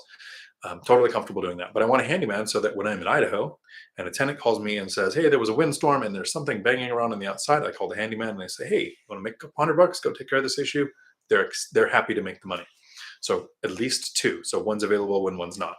As far as contractors go, I've developed relationships with a tree guy and a roofing company to where I'll still get other estimates, but they're probably going to get the business. Somebody would have to actually beat them significantly in price to lose the business. So a match, always going to go to these guys because they've done great work. But if it's a couple $100 or $500 less to do a deal, I'm going to let them know, give them a chance to keep it. And if they can't, they'll at least understand it was price that cost them the job this time. But I use the Thumbtack app. So it's best to at least know in your area which plumbing companies have 24-hour service so that you know who to call in an emergency. I don't have to develop a relationship with them. I just need to look at their stuff, contact them and say, you guys have 24-hour service? Great. Keep that in your phone. General contractor, I haven't done rehabs. If I was going to do flipping, the BRRRR, or rehabs, I would have a contractor that I would work with a lot. I haven't really done that. I've done things like add a wall and a door and a closet to make a den a bedroom. And for that, I've used a contractor. But I don't need an ongoing relationship because it's not consistent enough to make me anywhere important on their scale, right? But the Thumbtack app, the actual word Thumbtack, one word, is an app. Great place to find contractors, get quotes, read reviews, because the contractors that are on there, you get to read their reviews. That's a good thing. I get to see what other people thought. But the best thing is that contractor knows that at the end of the project, I'm also going to get to leave a review. So I've had really good luck with the Thumbtack app. And my voice is starting to go. So you can't smell vodka in a Mountain Dew. But you can see what it does to the face.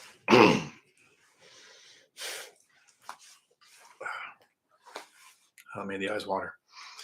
So that's how I build my team. The lawyer, I contacted a few.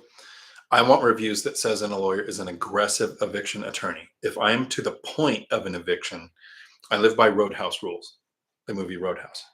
I actually grew up not too far from U-Haul, where the building was of the Double Deuce?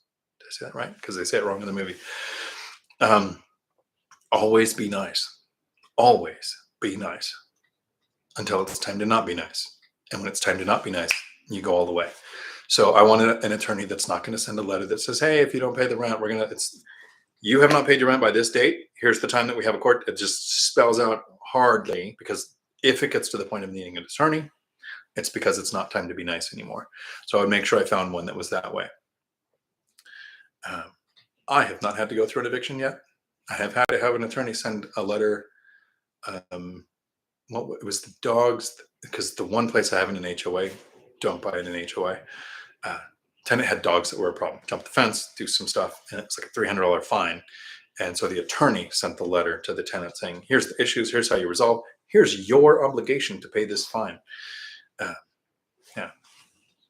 So hope that helps build your team that way. Chester, do you think Rentometer or PropStream are worth the cost, or is the MLS still a good standby go-to for finding deals?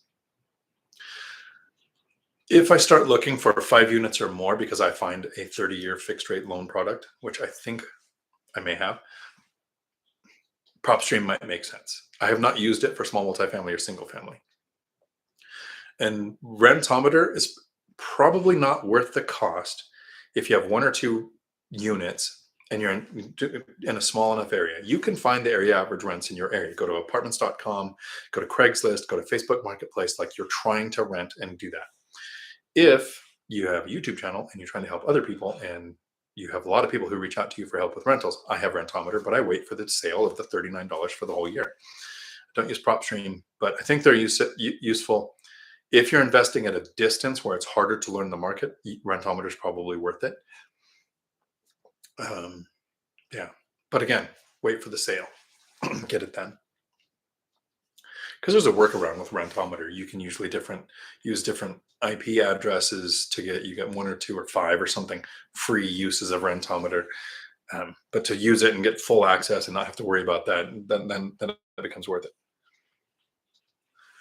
Christopher, would or do you change locks when a tenant moves out? I have a video on my channel called What Locks I Use on a Rental. That might be the title, the locks I use on a rental. I use Schlag coated locks. It's one of the first things I replace, so I don't have to worry about the keys that anybody who used to live there owns. I put in these coated locks, so I have a code for me, code for tenants, code for contractor, code for handyman that I can change anytime I need to. Tenants is changed on move out, contractors changed at the end of any project, and handyman, they usually just have it. If you have a handyman and a lock was a barrier to them getting in the house, that is not a handyman. And there's a reason it makes it easy. I don't have keys.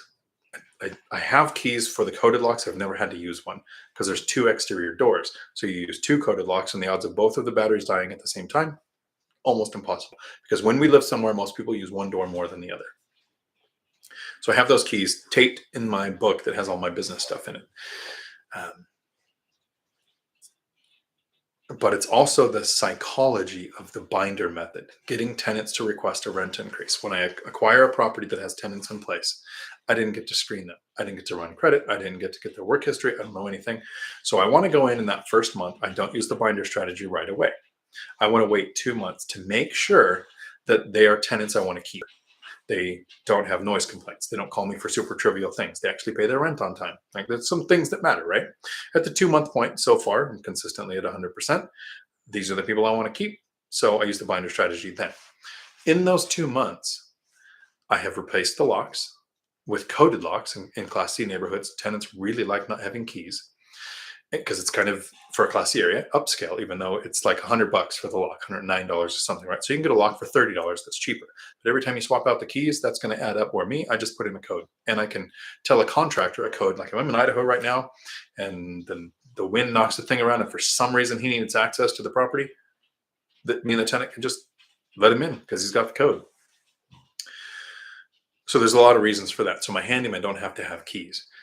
But now, and then I also replaced the exterior lights with LED motion sensor lights. And I asked the tenant if they own the place, is there anything that they would fix? Because I want to know if there's something that I can fix that lets them know I'm going to take care of the property. Sometimes it's been like, we want a screen door, or the blinds are terrible, or something simple. It's never been, well, I'd like a whole nother garage built for more storage. It's been simple stuff. So now in 2 months, when I go to have the binder strategy, this is a tenant who knows I'm going to take care of the place. And I've upgraded a few things. So yes, I do that when I acquire it so that I can do it every time they move. Try to move this too far. Chester, to Surf Marco's question, what are all the people necessary to build a team? I've heard bits and pieces of what a team looks like, but never really knew what a proper team should consist of. There's different schools of thought. To me, the most important people on the team are the handymen. They're the ones that are going to handle the emergencies when I don't want to go there in the middle of the night. They're the ones that are going to handle the emergencies when I'm in Thailand. So they're the ones I want to keep the happiest. I could change real estate agents. I could change lenders. I could change contractors. I can get quotes. But your handyman, to me, is the most important. As you develop a relationship with real estate agents, you have a reputation. And the real estate world is a finite world. They all interact with each other. So don't ever stab anybody in the back. Follow through on things you're going to say. And when you have multiple agents with auto searches set up and one of them sends you a deal, they get the work. Like Matt says, you dance with the one who brung you, the lumberjack landlord. So work with honor and it won't matter. So where if you have to change team members going forward, it's not that hard to do. If you're investing at a distance, now the most important person becomes the person who's finding the properties. It has to be somebody you trust, and somebody you trust so well that they're going to be the type of person who will come to your funeral. That's the level of trust you want with them. Because if you're investing at a distance, one of the big mistakes people do is they reach out to agents or property managers in that new area and they say, I'm an out-of-state investor and I want to invest there. They're going to find you a great deal that every single local investor passed on for a reason. So you want to have a level of trust with the person who's finding you the property. That becomes, to me, the one time somebody else can be more important than my handyman. So I have decent people skills. Not a people person. I'm an INTJ, which means I'm an introvert. And that's why YouTube works great for me, right? I'm not in a room with people. When I was a police officer, I had a gun and a badge between me and everybody else. When I was a CDL driver, I'm literally in a truck by myself listening to an audiobook or a podcast. Like, I am not a people person, but I have decent people skills. So I self-manage. If I didn't have those people skills, then the property manager might be more important than the handyman because they usually have their own systems in place, their own handyman, their own contract crew. So that can shift it. So your situation, your personal skill set, and your investing strategy can change who's the most important person on your team. Hope that helps, Chester.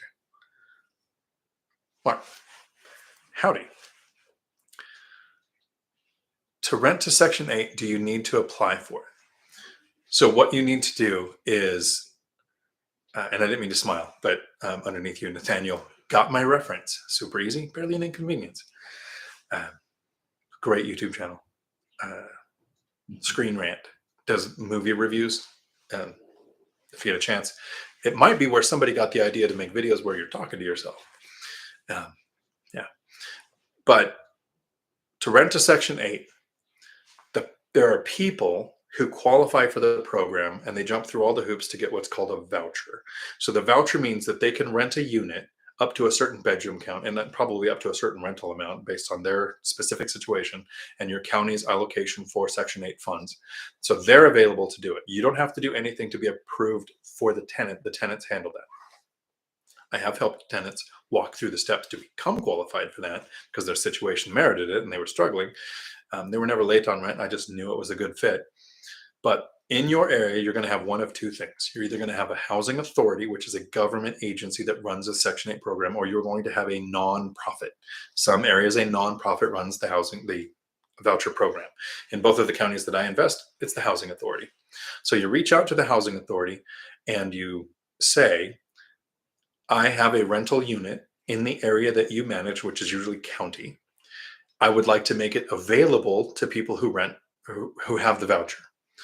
And most of those places are going to be excited because a lot of Section 8 housing ends up being big apartment complexes that are really run down. So when somebody calls with a single family house or a small multifamily and says, I actually have a decent unit where people are going to want to live, one of my Section 8 tenants lives in my house, the one that I had my kids in before we moved into the apartment. So 4-bedroom, private lake access, basketball court, tennis court, Section 8. Great rental for somebody who probably wouldn't be able to raise the kids in that environment with their situation. So it doesn't have to be an apartment, it can be that house. Section 8 will come and inspect the property. They have to verify that it has the number of bedrooms that you're claiming. Now, they don't care what it's registered with the county. They don't care what your septic is rated for.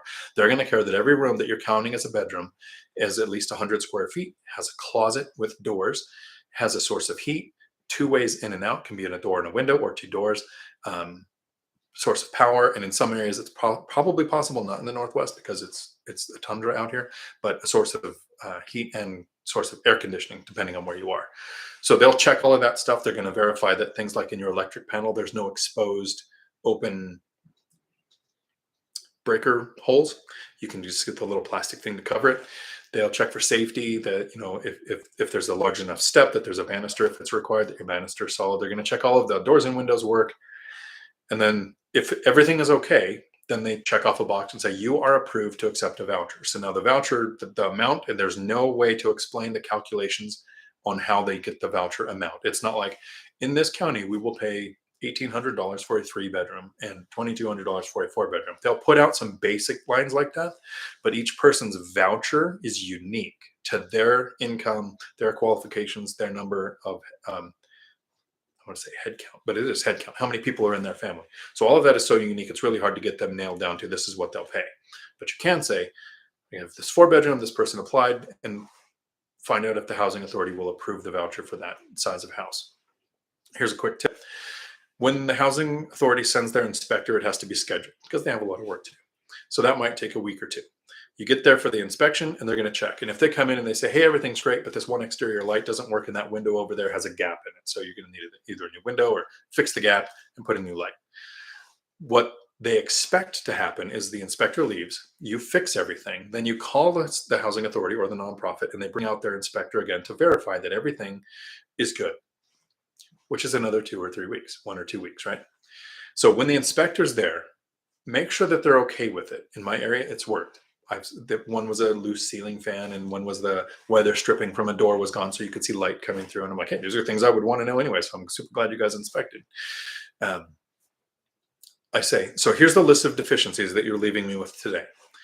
Can I get your card with your email? So when I fix them, I'm going to send you a video of these things that have been fixed. They've said yes. It saves them a trip out there. They don't have to do it because it's not part of their compensation package. So they're not trying to make money that way. So that could save you that whole time of setting up a second inspection. And so that might cut your time down on when you can be approved for a voucher tenant. Hope that helps. And then Nathaniel talks about Screen Rant. Surfmark. Oh, yes, Chester, and that too. Christopher, what would your advice be for house hacking a multifamily if someone has dogs, the landlord, not the tenant? I allow pets. I have a tenant next to me in unit 2. I'm in unit 1 of 4. There's unit 2, unit 3. All 3 units have dogs. I didn't think of that. So they all do. I make sure they clean it up because I don't like landmines. Never had a problem. Kids are more likely to damage properties than pets. And one of the things I like to do is help limit tenant turnover. And tenants with kids will tend to move. They'll sometimes chase the better school district as their kids go from, 6th grade and less to middle school to high school to whatever your local situation is. So the tenants with kids will tend to move. Tenants with pets don't tend to move. 1, a lot of landlords don't allow pets, so they don't have options. 2, even if the human moves with that pet, that's a relocation for that animal, and people don't like to do that. So one of the tenants has been in that place for 26 years, and I've only owned it since 2020, January of 2020. So what is that? 2 years now? 2 years. But that person's been there 26 years because the pets don't want to move, um, and they always got pets. So have an area where they can walk them outside, have clear guidelines, put things in the lease that you need to, like things need to be cleaned up. Uh, if there's ever noise complaints, which I've never had with pets, but I have had times where tenants call me and they say, "Hey, I'm in a duplex. The other side's really loud." That is not a landlord problem. That's a law enforcement problem. I was a police officer. We would respond to noise complaints a lot. And if everybody says, "Oh, the cops never do anything," cops never do anything the first or second time. That third time, you issue a noise complaint citation, which is about $1,000 fine from the court. Noise complaints go away. Not a landlord problem, law enforcement problem. So I think the one weird requirement that I make verbally with all of my tenants is if they have pets, I get to pet them, uh, which for me would mean, I get to screen the animal. Is this thing going to bite me when I first meet them? But I have never had a problem with it.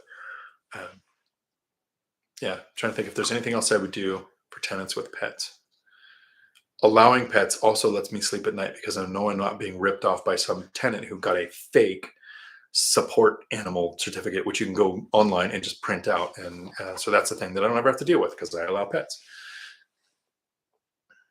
Cody, thank you. Thank you for your time.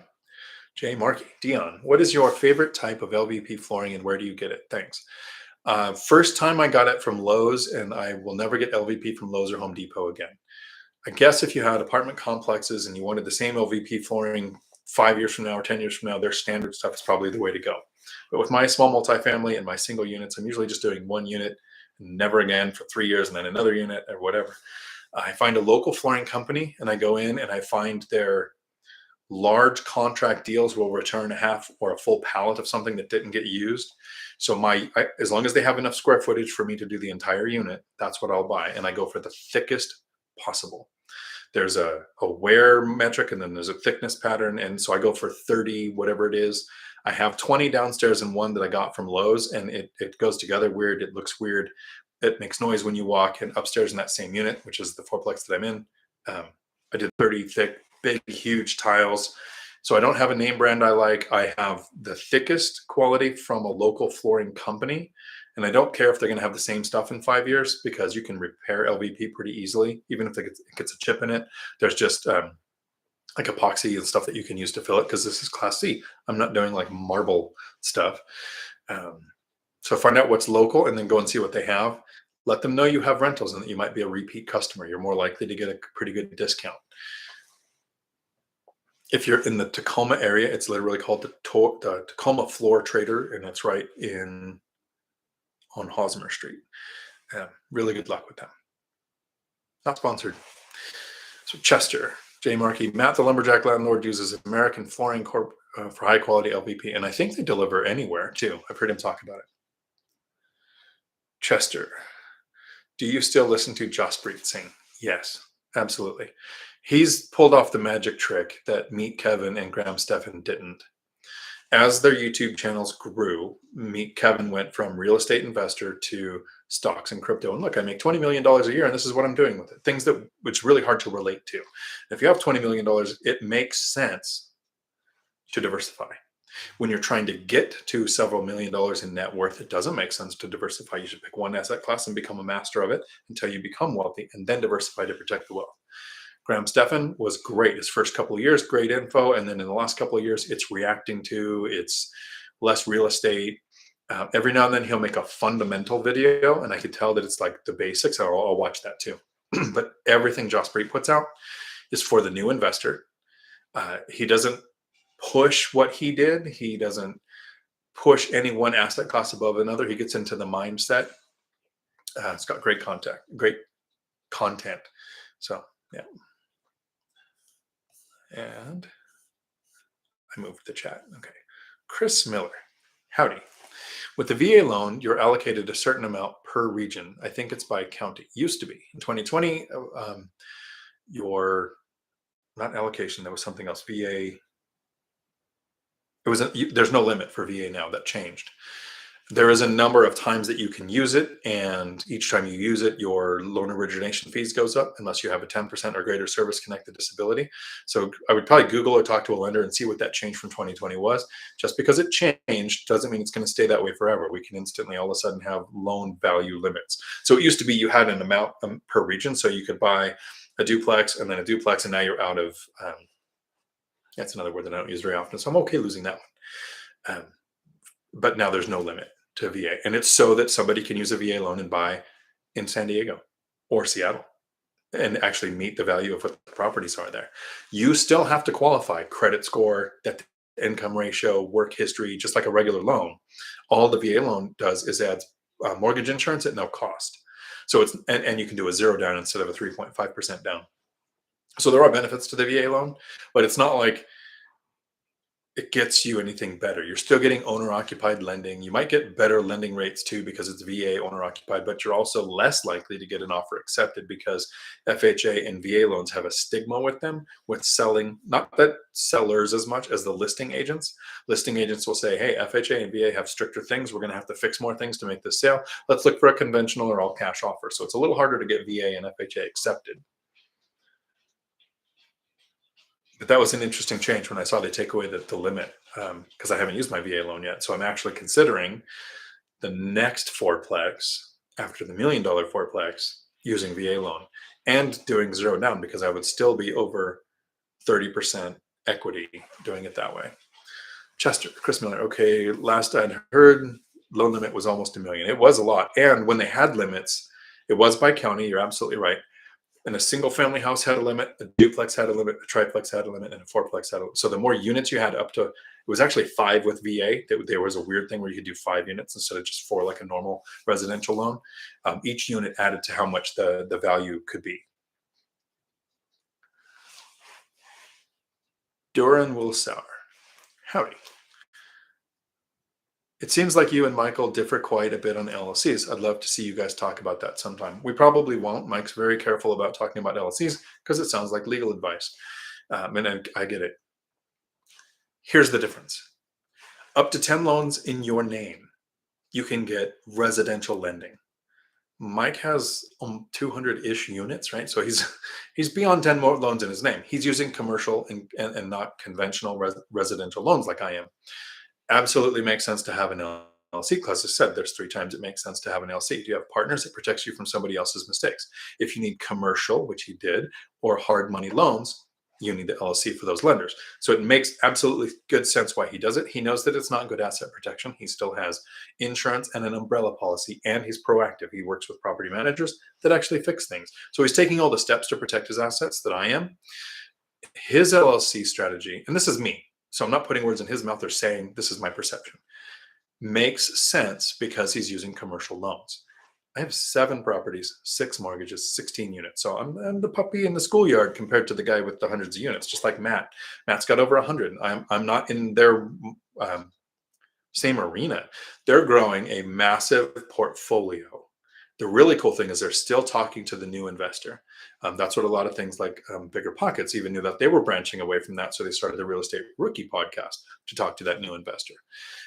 My goal isn't to grow a lot of properties. I don't know that I'm ever going to want more than 20 or 30. And at some point I might just start paying off mortgages because my goal was, and this is because I'm super lazy, make work optional. That's my goal. It happened at 4 properties. So now at 7, the cash flow is about 4 times what it takes for me to make work optional.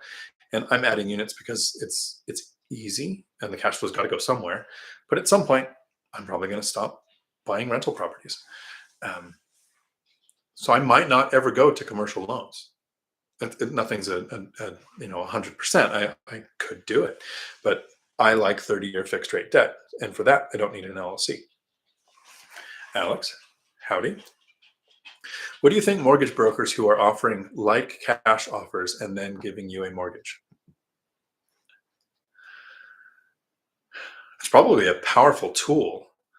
And a lot of cash offers are that.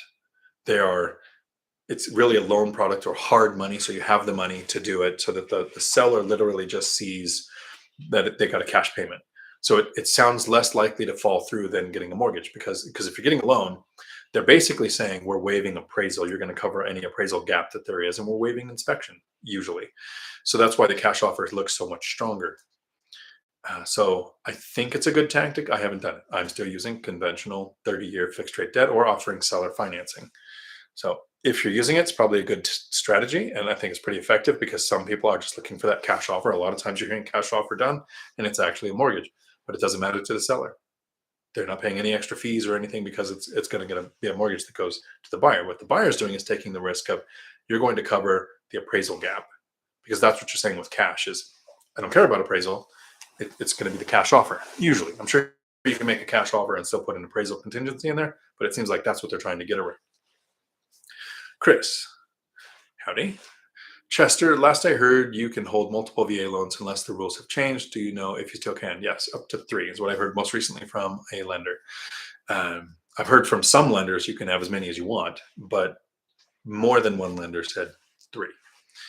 So, Tony Carr, howdy. Was actually looking at one of my videos. I watched my resume video because I taught my resume theory to 2 different state agencies today. And so I watched my resume video to make sure I got the chronology right, because it's been a minute. And you had messages on that video from a year ago. So thanks for hanging out with me. Hey, Dion, glad I didn't miss you your weekly live. Thanks. Amanda. Oh, look, free porn. Don't click there unless you're looking for free porn. JMan64. Howdy. Could you explain systems? I always hear systems, but I don't understand it that much. And people are typing in pre-approval. See, it was much more simple. I was trying to think of some hard word of my brain. Systems. My tenants, this is the system for emergencies. Fire, flood, or blood, call me. Stole that from Ken McElroy. Or borrowed, or most everything that I ever say. If you're watching my content, most of everything I'm ever going to say, I've heard somewhere. I think the only thing that I do that I haven't heard somewhere is the binder strategy. And a lot of people do something so similar, it could basically be the thing. That's why I haven't bothered trademarking it or anything. But fire, flood, or blood, you call me. Here's my number. Most emergencies, once they've had an interaction with my handyman has up to about $500. I can make a repair and then just build in. It can be replace, a door trim, swap out a stove to one of my ones that I have. I have a shed where I keep extra stoves, extra refrigerator, extra anything. So if it gets swapped out, and then just bill me later. So that's a system. I don't have to handle an emergency up to $500 because the handyman has the ability to do that. Now, this is somebody I have a relationship with, wants to keep the relationship because I look for ways to pay the handyman, so they want to do good business, right? So you have that relationship in place. Another system would be, how do you like to communicate? I like texts. I don't have voicemail set up. I specifically tell my tenants it's not 1984, so I don't set up voicemail, and I would never leave a voicemail for you. If it's an emergency, you just call until I answer. If it's not an emergency, you can text. If it's anything important that we might need to reference in the future, we move to email because texts are not admissible in court and emails are. So I want to be protected. So that's a system I set up with tenants early on. This is how I communicate. So that literally is a system. My system for finding properties. Some people drive for dollars. Some people send out mailers. So the more mailers you can do, there's literally machines that do hand signatures and handwriting. It's holding a pen and it writes out your thing. So it literally looks like ink blots from handwriting. Those are systems to get things done on scale. I don't do any of that. I have 3 real estate agents, at least, with auto searches set up on the MLS. I give them each the same email with a cookie cutter copy paste of this is what I'm searching for. This is my footprint. This is the criteria. This is what I don't want. This is my price range. Send it off. They set up their auto searches. So my system for finding properties is to look at emails from my agents and look for the ones that make sense. And then the ones where the math works. And I know the areas that I would avoid because I'm only investing in 2 counties. Didn't take me too long. 60 to 90 days, like one rental at a time says. About perfect. To know where I would make an offer and where I wouldn't. So when I find one that I like, I reach out to the agent who sent me that deal first, and only one time in 10 years have they ever sent me the same deal within 24 hours. So it's pretty rare to ever even have to worry about it. But that agent then makes the offer. So that's my system for finding properties. How am I searching? What do I do when I find it? How do I dig in deep to make sure I want it? So a lot of people talk about systems, and when you're first starting out, it's fuzzy. You think, is there a computer program for finding deals? Is that a system? No. How do you specifically do something? That's your system. Once you know something, and this is from business, once something is measured, it can be improved. So I knew that one agent with an auto search wasn't sending me enough deals. Once I got to like three, I was like, okay, this is enough for me to look at. I'm finding the deals. I need to be transparent and let the agents know I have multiple agents. I don't sign an exclusivity agreement. That's more for a home buyer than an investor. But when you send me a deal, you're going to get it. So I refined the system down to three agents instead of one, two handymen instead of one. So one's available if one's not. The Thumbtack app to find contractors, get quotes, and read reviews. Those are systems. So don't overthink it and think that you have to have a spreadsheet and a chart and a bullet point. This is how the system works. People talk about their systems, and I mentioned it earlier. Treat your properties like you have 100 and your tenant like you have one. So if you had 100 properties, how would you handle the locks? Do you want 100 keys, two different exterior doors? Or do you want coded locks that you put in every time you buy a property? And in the lease, you have the tenants. You have to replace the battery within, once every year. And one's going to die before the other one does. And what kind of locks do you use? That's a system. Things that makes it easier to do multiple things on scale to where we're motivated to want more properties. If every time I added a duplex, it added 5 hours a week to my work, 8 duplexes, you're working 40 hours a week to manage your properties. Right. So if I get my systems down to where it takes me 2 hours a month to self-manage 16 rental properties, I look forward to the next fourplex because it's going to add maybe a half an hour to a month, if that. Right. So that's how systems are used. So it doesn't have to be you can make it as confusing or as not confusing as you want. And thank you, Don and Lumberjack, for jumping in with the pre-approval. I apologize for my memory issues. And I'm only saying that now in case I forgot to apologize earlier. Surf Marco. No worries on forgetting. I've called my kids the dog name before. Yeah, we named the dog Indiana. Sorry, that was a nerd moment. Thank you. Christopher, multiple lenders is the only way I do it. Minimum 3 for me. Did it on my first house and will do it in any future houses. Absolutely. And the lenders know. Like I said, my lender is the one who told me this is how you do this. Would you want to work with a lender who said, I won't work with you if you compare rates? Would you work with a contractor who said that? Or would you date somebody that said, you can't date anybody else ever? You only have to date me and I'm the only person ever for the rest of your life? It'd be like marriage, something worse, but there's nothing worse. Chester, expenses are already factored into cash flow calculations. Absolutely. Perfect. That's the thing. The expenses are in the cash flow calculation so that you don't lose your cash flow when you have an expense. It just seems like it that first probably year or so until you've built up money that hasn't been used for repairs the whole time. REI Stoners. We recently had a lender run our credit and found out they run 3 scores and picked the lower of both of our middle scores. So each lender does that different, and there are different credit scores. There's one based on like a 3 and a 6 and an 8. On some of it's used for long-term debt, some of it's used for all kinds of different ways, and each lender will look at that differently. So we work on our credit score to do as best we can. We want 740 should be the goal, and they can come back and say, well, you have like 20 points less than what you think, or 20 points more. It's very different to each lender. That's very accurate. Christopher, the expense cash flow conundrum. Ooh. I'm going to text myself. Sorry, that is perfect. The expense cash flow conundrum. Thank you. Check will be in the mail.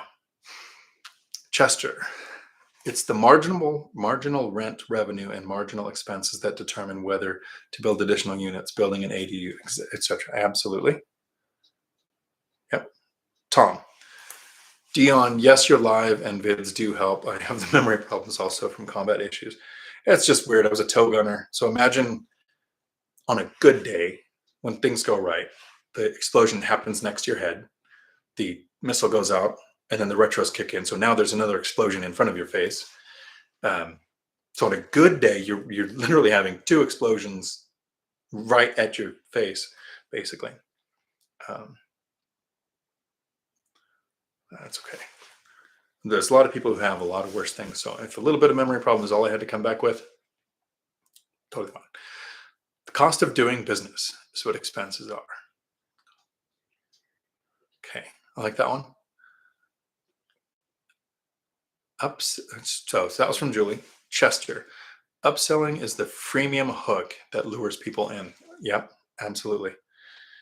And a good sales thing to understand is that free is a turnoff. You have to say, here's the value that you get for free. So a lot of times it's $150 course, $150 waived if you register by Friday. So now it's free, but we didn't use the word free. The person's getting it for free, but it's still the same free thing. You just added value that they then took away.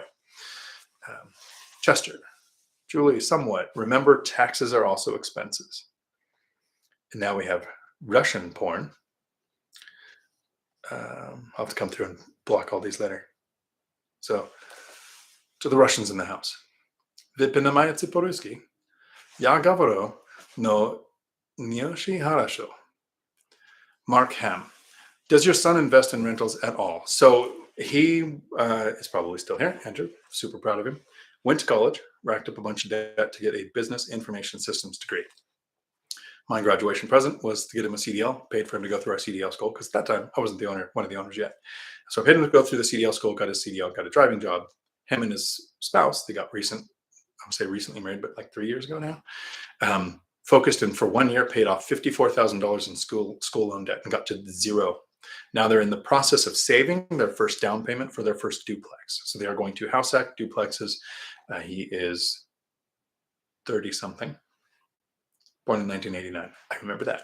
So 31, turning 31 next month. I'll have to remember if I can do math, right? So debt-free, saving for down payment. If he's starting in his early 30s, by the time he's 40, work will be completely optional. And that's 8 years sooner than I did it. So super happy. And that's if things took a long time. He's not starting with the debt that I had. And he's got a better ability to make it. And he doesn't have 3 kids. He, way too much of an overshare. Went to 3 doctors when he was 20 and finally found one that would do a vasectomy. So he's not going to have 3 kids like I did.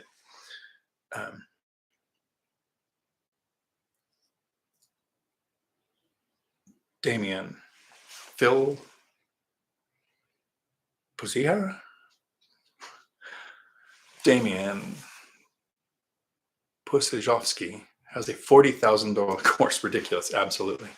You'd be better off throwing $40,000 at a bad rental and losing it all. You'd learn more. Derek, howdy. Hey, Dion, love your videos and know that you're easy to understand. Thank you. Thank you. One of the things I like is that my content has to be simple enough for me to understand. So that's the lowest common denominator. Chester, Kris, I'm not sure about multiple loans. I believe it's only one at a time. Yeah, it was 3. More porn. Damien, what vodka do you drink? I don't like Skull vodka, but in my office I do have the full-size Skull, which killed everybody when I bought it because I took it to work and I poured it into another container for them because I like not cheap vodka, but bottom shelf vodka. Pinnacle, Pink. Yeah, so I'm an easy drunk. But I like it in Mountain Dew, which is weird. Tom, yeah, agents are such devo wannabes. Yeah, some. I tried Angie's List. They constantly call and email now with outsourced phone centers. Think twice before you give them your info. Good call. And Tom, pet fee, not pet deposit. Absolutely. So if I said it earlier wrong, let me correct it. I don't even remember talking about it, but I probably did. So Mindy Jensen from BiggerPockets educated me on this. We've actually talked several times. She's been on my channel. I guessed on the BiggerPockets Money as a co-host. And a deposit, by definition, is refundable. So you can't have something in your lease that says non-refundable deposit. You have a pet fee. fee is not refundable. So if you have a non-refundable deposit, it is a cleaning fee, a pet fee, a something that is a fee. So you don't get caught up in the words. Jay Markey. Thanks again. Got to jump off here. Work calls. Catch the rest of your replay. Awesome. So see you in Futureville when you see this in the replay. Christopher. Meet Kevin lost me when he switched to stocks, broke his own rules, went to debt, and started pushing courses. Yeah. There's a massive difference between debt in real estate and debt in stocks. Margin can be called. A 30-year conventional owner-occupied loan can't be called. There is risk with lending on commercial loans. You have a loan reevaluation period at 5, 7, or 10 years where they can call the loan. They can look at your NOI and say, you're not making enough profit. You've had one bad year. You either need to sell, refinance, or write us a big check to give us this gap of safety that we want. So there is risk in debt in all of them, but the least risk is 30-year fixed rate debt on an asset that will pay the debt off. That to me is not stocks. And pushing courses is kind of rough. I get it. If you have a course where you say, look at all my information and you want to put it into this condensed format, here's a little bit of money that I'm going to want for that. But if your business model is designed on courses, no. Julie, this may not be your forte, but do you think the price of my 11 unit has increased at the same rate as my duplexes I bought 3 years ago? That is not my forte. I would need to know what it was 3 years ago, what the increase has been. I know the demand is there. And there are a lot of people who invest in multifamily. Multifamily, your value is acquired differently than duplexes. So duplex, triplex, fourplex, single family house, the value of the property is based on comps. So what has happened to the area? Your 11 unit, the value is based on NOI, net operating income. So if you can reduce expenses and increase rents, increase that gap of your net operating income, you've greatly increased your value of your property. So it's not so much that you can say, my 11 unit is here, this 11 unit is here, this one went up $2 million, so mine probably went up $2 million. What if they did full rehabs on everything and you haven't done anything? What is your net operating income? That's going to help you determine your value, whereas the duplex, you could triple the rents and that isn't going to impact it, because an investor is going to look at a duplex and think, area average rents 10% below. Your rent can be half that or twice that. We're looking at where we know the rent's going to be because we've studied the market. So comps set duplexes, triplex, fourplex. NOI sets your 11 unit. So it's not really like they can be compared in the same thing. If you've increased your NOI, you could have exponentially outpaced the 30% appreciation we've seen in King County, 19% in the rest of the state, because that's based on comps. So interesting question. It would take a little bit of digging. North Colorado Dawn, do you see yourself transitioning into quads only and liquidating all of your properties that do not fit that criteria? No, I don't plan on ever selling. Remember, my goal was not to grow the most number of portfolios or of units in my portfolio. It was to make work optional, which happened in 2018. Since then, it's just been multiplying. I might get to 10 mortgages in my name or 7 mortgages in my name, and then just stop. I mean, the cash flow is so much. The struggle now is figuring out where to put the money, which the question came up earlier. Where do you store your money? And then where to put the money to work. It's not, what do I want to add to my life? What life creep do I want to experience? Like buying, Matt just bought the Lamborghini duplex or Lamborghini property. I have the vehicle I want. I have the savings set aside for the next vehicle I want. I can, so I don't know that I'm ever, math tells me it might make sense to sell my single family house because I paid off the mortgage when it was like $121,000. So that's technically what I have into that investment. It's worth 4 now. So there's a big, I'm getting a good cash on cash return, right? At $2,200 a month coming in, all I have is taxes, insurance, repairs, and vacancy. So there's no mortgage on there. So there's really good cash flow on that property. I'm getting a great cash on cash return. I'm not getting the best cash on equity return. So if I took the equity out, sold the property, and put that money into another property, I'd probably get a better return. But it's a paid off property that's cash flowing really well. My cash on cash return is great. So I haven't messed with it. There are strategies for growing where you want to squeeze every possible gain that you can and add as many properties as you can and gain the appreciation on multiples of what you invest and get more principal pay down. And there are people who want to grow those, Matt and Mike, and it's awesome to work with them and to talk with them and interact with them because they help push my envelope. But I'm also, and I use the term lazy.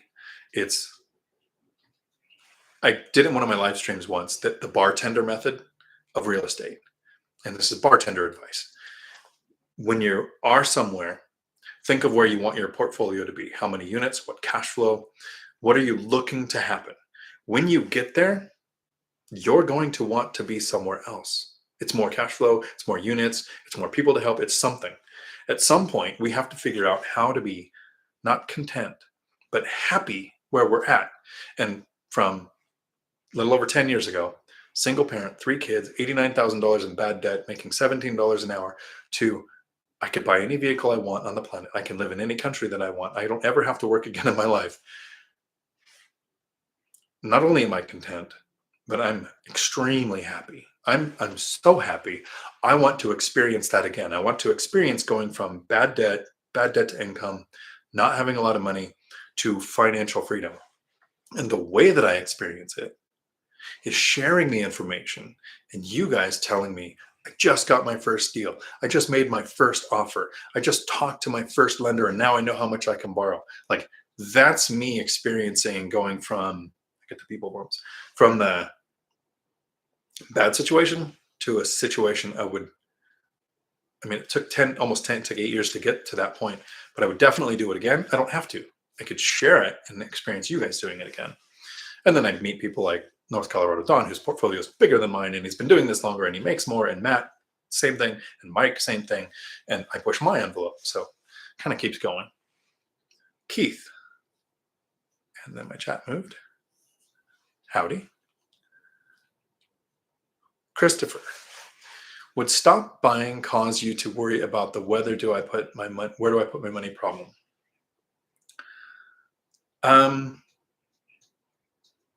No, because when I stop buying, I'm probably going to stop working and traveling.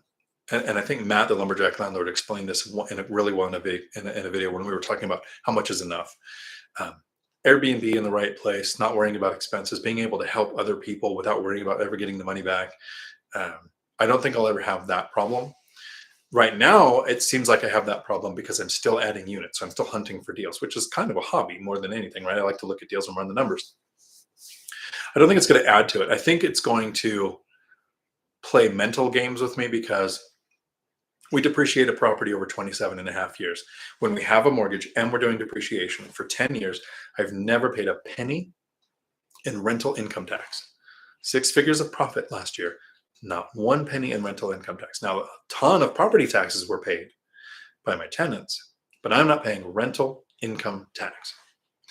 If I didn't have mortgages, so I don't have the interest write-off, I'll still have the taxes and insurance write-offs. And my depreciation was done after 27 and a half years. So I don't have any depreciation to go. And I started to have to write rental income tax checks. It's going to mentally mess with me. It's not going to matter because that all happens about the same time the mortgages are gone. So if you get the principal pay down and the interest added to your cash flow, and now you have to pay taxes on that, you're still taking in more than what you're paying out. So it's not something I'm really too concerned about. Considered. That's a word. Concerned with. ABB, always be buying. So that's why I don't know that I'll ever actually stop. I kind of want to stop, but I like resetting and starting over depreciation. For now, it'll all become like Matt says. It's only math. Keith, subscriber question. Is there a place that you can find a realty terminology definitions? Other than Google, if you have go to BiggerPockets, you don't even have to be a pro. Most of their write-ups, you can hover the mouse over a word like BRRRR, EBITDA, anything else, and there'll be a pop-up definition. They've done pretty good with most words that it seems like you might only know this word if you're in the industry. That's where the terminology would go. I forget a lot of words in real estate. And if you explain the concept, people will get what you're talking about. But it is a little easier to follow content when they say something like uh, wholetailing, and you need to know the difference between wholesale and wholetail. If you're doing that, if you're learning that strategy, sure. But finding the definition, BiggerPockets, that's probably how I would find it. Surf Marco. We named the dog Indiana. Sean Connery, Indiana Jones, Last Crusade. You're in good company with a fellow older nerd. Nice. Did you see that they're remaking Highlander? What was his name? The Witcher is playing Highlander. I wonder who they're going to get to play. And here's going to tell you why my memory sucks. I can forget things like pre-qualification. But Juan Sanchez Villalobos Ramirez the third, Sean Connery's name from the Highlander. How can I remember that? But forget that I have kids. Okay. Christopher. No check needed. The advice is enough. Awesome. Chester. Wouldn't he be 32? Tell me I got it wrong. So his birthday's in March. So he's turning 89. This is 22. So he's turning 33. Damn it. Andrew, love you. North Colorado Dawn. Svedka or Stolies in black cherry Kool-Aid. Oh, nice. I haven't tried the Kool-Aid thing. Normally this is not real estate. Normally when I do drink, I used to put it in something I don't like diet soda or something, because the next day you hate the added mix. But I don't drink enough to get drunk anymore. So, Surf Marco vodka. Try Pearl. It's good and economical. There we go. Chester. Ukrainian vodka is smooth like water. Nice. Yeah. I have often made the mistake of hearing someone speak with a Russian accent, speaking a little bit of Russian to them, and which is fine, but then mentioning Russia when they're from the Ukraine. Massive insult. So I'm really careful when I talk about that kind of stuff now. Kind of like grew up in Southern California. All Hispanics are Mexican. Like Mexico's right there. The border's right there. Then you travel to Thailand and you run into 10 different people who speak Spanish, and not one of them is from Mexico. And if you reference Mexico, it's an insult for some reason. Learn as you travel. JMan64. Thanks. Chester. Margin calls can be brutally nasty and harsh. Yeah, so both in crypto and in stocks. Darkest Dreams 21. Howdy. I emailed and you thought you ignored me. Tonight I realized I left off the last E in your last name. Damn it. So I am the same introvert with good people skills to fool the norms. Nice. Yeah. So if anyone ever emails me and I don't respond within like 3 days, email me again. Sometimes it's memory issues. Sometimes it's I went to my spam and I don't check my spam every day. And then sometimes enough emails came in that I missed it. That actually happened this last week. Somebody sent another email saying, hey, I didn't get an answer. So I thought I'd ask again. I was like, oh, thanks for sending a second one, because I missed the first one. And I answer, you see it tonight. I'm answering every question that comes in. I answer every email that comes in. That's important to me. And everyone on the East Coast, I understand it's getting a bit late. So if you have to take off, I understand. I'm not leaving yet, though. Chester, the cost cash flow conundrum for the C alliteration. Cost cash flow. Okay, I might look at that one too. Christopher, Chester, life-changing, I would say, but margin calls. Meet Kevin also broke his own. Lower my tax bill rules, which also put me off. He basically became another YouTube day trader. Right, speculator. And so if you're a stock investor, you buy stocks and then you long-term it. You don't watch the candles every couple of minutes. Just my opinion as somebody who does not invest in stocks and even hates the idea of things in a retirement account. Retirement accounts are the stupidest idea ever. Even retirement accounts that you use to buy real estate, because the goal for real estate is passive income taxed at a different bracket where you use depreciation to offset the income. In your retirement accounts, you might be able to invest in real estate, but you're not getting the tax benefits when you take the money out of the retirement account later. It's taxed as normal income, like the highest income rate there is, and you don't get the depreciation benefits. So like you take out the best benefits of real estate. Sorry, sidetrack. Chester. Okay, yep. All his earlier stuff is useful. Yeah, so I do recommend people, especially if you have younger, 25 or younger people that you're trying to get interested in finances or investing or real estate, meet Kevin, Graham, Stephan from more than 2 years ago.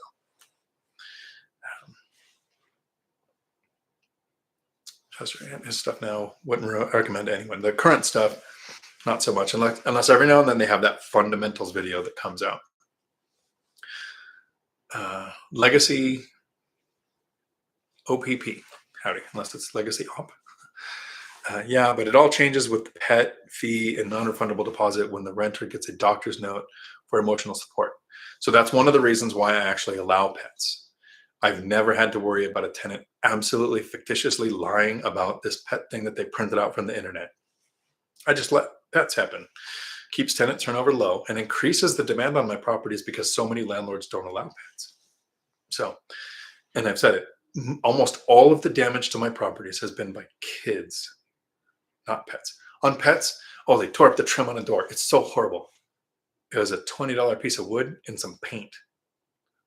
Kids do the whole door. I have a tenant right now.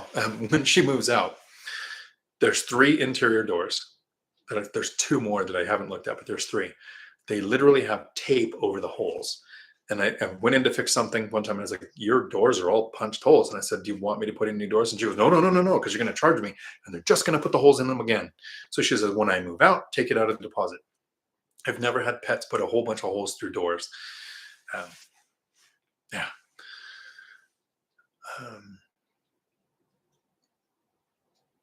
And Christopher. Chester Williams, yep, everything up to about the mid-2020. Loved his Cardone Capital stuff. That's kind of what made Meet Kevin blow up, is when he got arrested or served a restraining order for stalking Grant. So very entertaining. Not the way I recommend growing a YouTube channel, but it worked.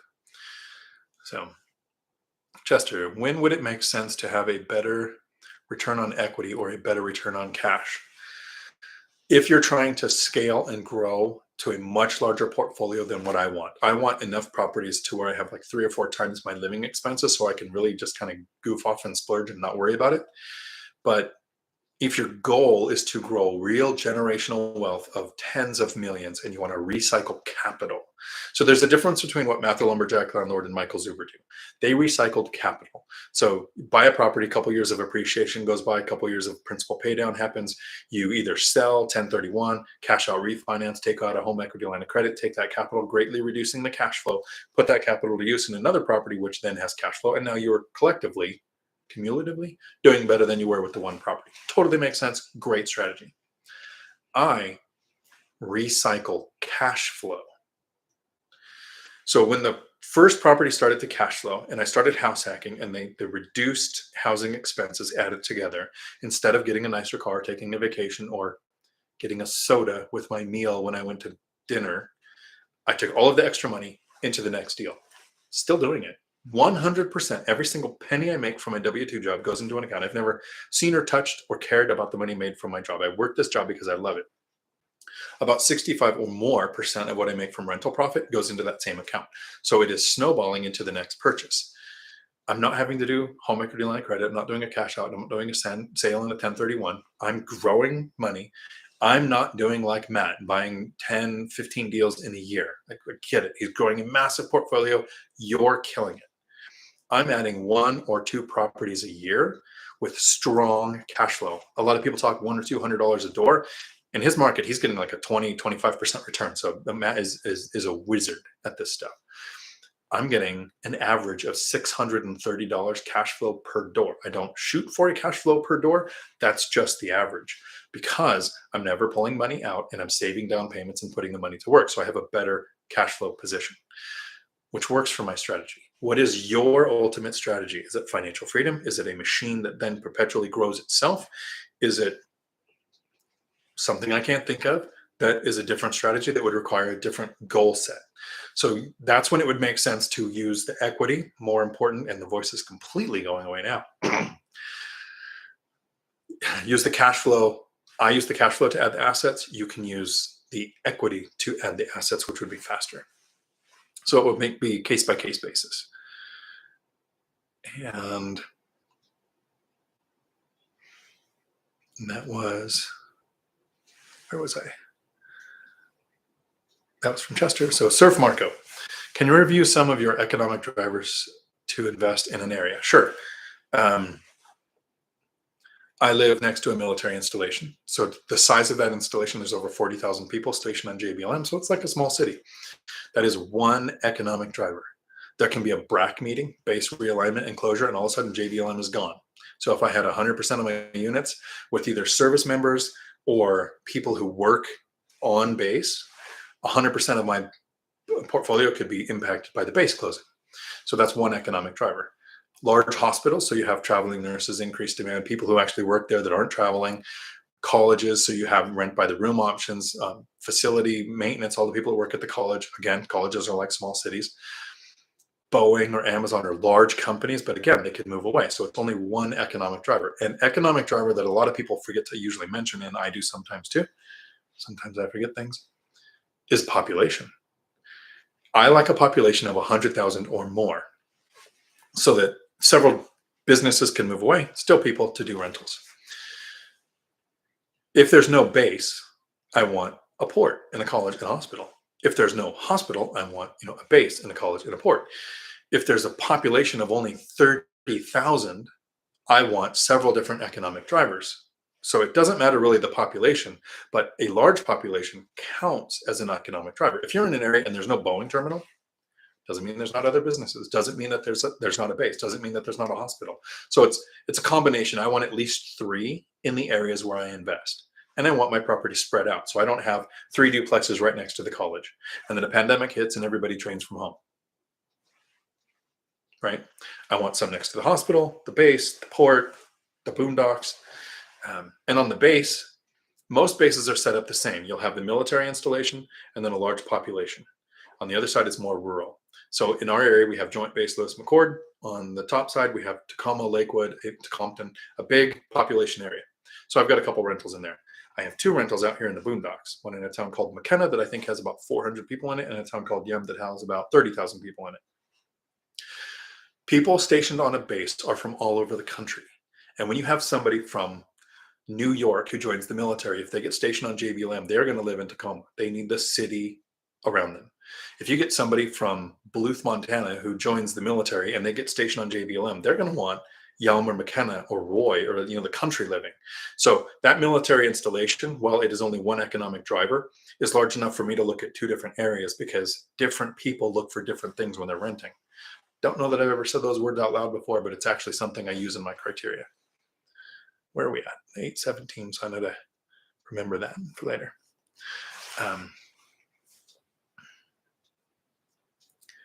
Chester. And EBITDA, by the way, earnings before interest, taxes, depreciation, and amortization, is often used when you're looking at buying or selling a business. So if you're looking at a portfolio that has commercial lending, you're going to want to see the EBITDA, which is going to tell you basically how you find an NOI. Yeah, thank you for that. Christopher, bad pets are the result of bad owners who are typically bad tenants. Biggest thing I've been taught by others. Yeah, I had a guy working for me when I ran a furniture company, delivering furniture for Lowe's and then the Bon Marché. And this guy is perfect furniture mover. 6 foot something. I'm like 5'9", so he's taller than me, stronger than me. Picks up 3-man stuff and carries it and delivers it. But intellectually, not really developed. Perfect furniture mover. Great guy. He actually said one time, looking at the map, because this was before GPS, this is a million years ago. He asked why 56th Street wasn't between G and H in the index. I was impressed that he knew there was an index, but the number not between G, which anyway, so not the brightest guy, but he said the smartest thing to me one time. He says, we make all these deliveries and we go to all these houses and I can always tell who's going to be, and I'm going to cuss, I'm going to abbreviate, an a-hole. They have a small dog that barks. That person got a dog that barks so they can yell at it. So the dog is like barking, saying, shut up. And the person is yelling, saying, shut up. So they just go back and forth for 10 minutes while we're delivering this stuff. And so I realized bad dogs are a problem with the person, usually. I totally agree. The tenants that I have, I'm trying to think if any of them have this one has this amazingly trained German Shepherd. So I've been there, it gets all excited and it comes in pets and it's a little timid or whatever. But there's been times when the pet is in um, like a pretty big cage because they know I'm coming in to replace a sink or something. I forget what it was. And the guy says, well, I'll put her in her kennel for just this hour while you're there. Didn't make a sound. Didn't, nothing, no whining, no bark. It's just, I couldn't believe the temperament of this dog. So there are some really good pets out there. And I've been pretty lucky. Janet, howdy. Excellent live stream. Happy to be here learning from you. Thank you. Janet, hola desde Los Angeles. Hola, mucho gusto. Price and Pride. Are you in a yurt? Does it look like a yurt? Anyway. No, I'm in the frozen tundra of Idaho, where it hasn't been above 30 other than one day while I'm here. And which was a Saturday, and it was really great. It was like 60 something, sunny out. So I walked from the Snake River Bridge where they do base jumping, which I'm going to do. It's the largest base jump you can do in the United States without needing a permit. And I walked all the way down to where Evel Knievel tried to jump across. It was good timing to have the one good day. But no, I'm just in a nice quiet place to do a live stream. Yong 412. Howdy. Great show. How much insurance coverage do you normally recommend, or personal liability? So there's two tiers to insurance. And when you have 1, 2, or 3 properties, you probably only need homeowners insurance. So the property has up to, for me, what I have, up to $300,000, what I call slip fall. So injury coverage is up to $300,000. Then I do full replacement value of the property, which that made the insurance go up. So with the property values increasing, the cost of materials and everything, insurance has bumped up a bit this year. So that's the homeowner's insurance on the property. Where you live, you're also going to be required to insure your personal items. So where you live, your insurance will be more. So when I was house hacking a duplex, my insurance was a little over $900 a month. I moved from the duplex to the fourplex. The first thing I do is contact insurance and say, I no longer live in the duplex, and the insurance dropped to $450. So that is a really important step to do if you stop a house hack.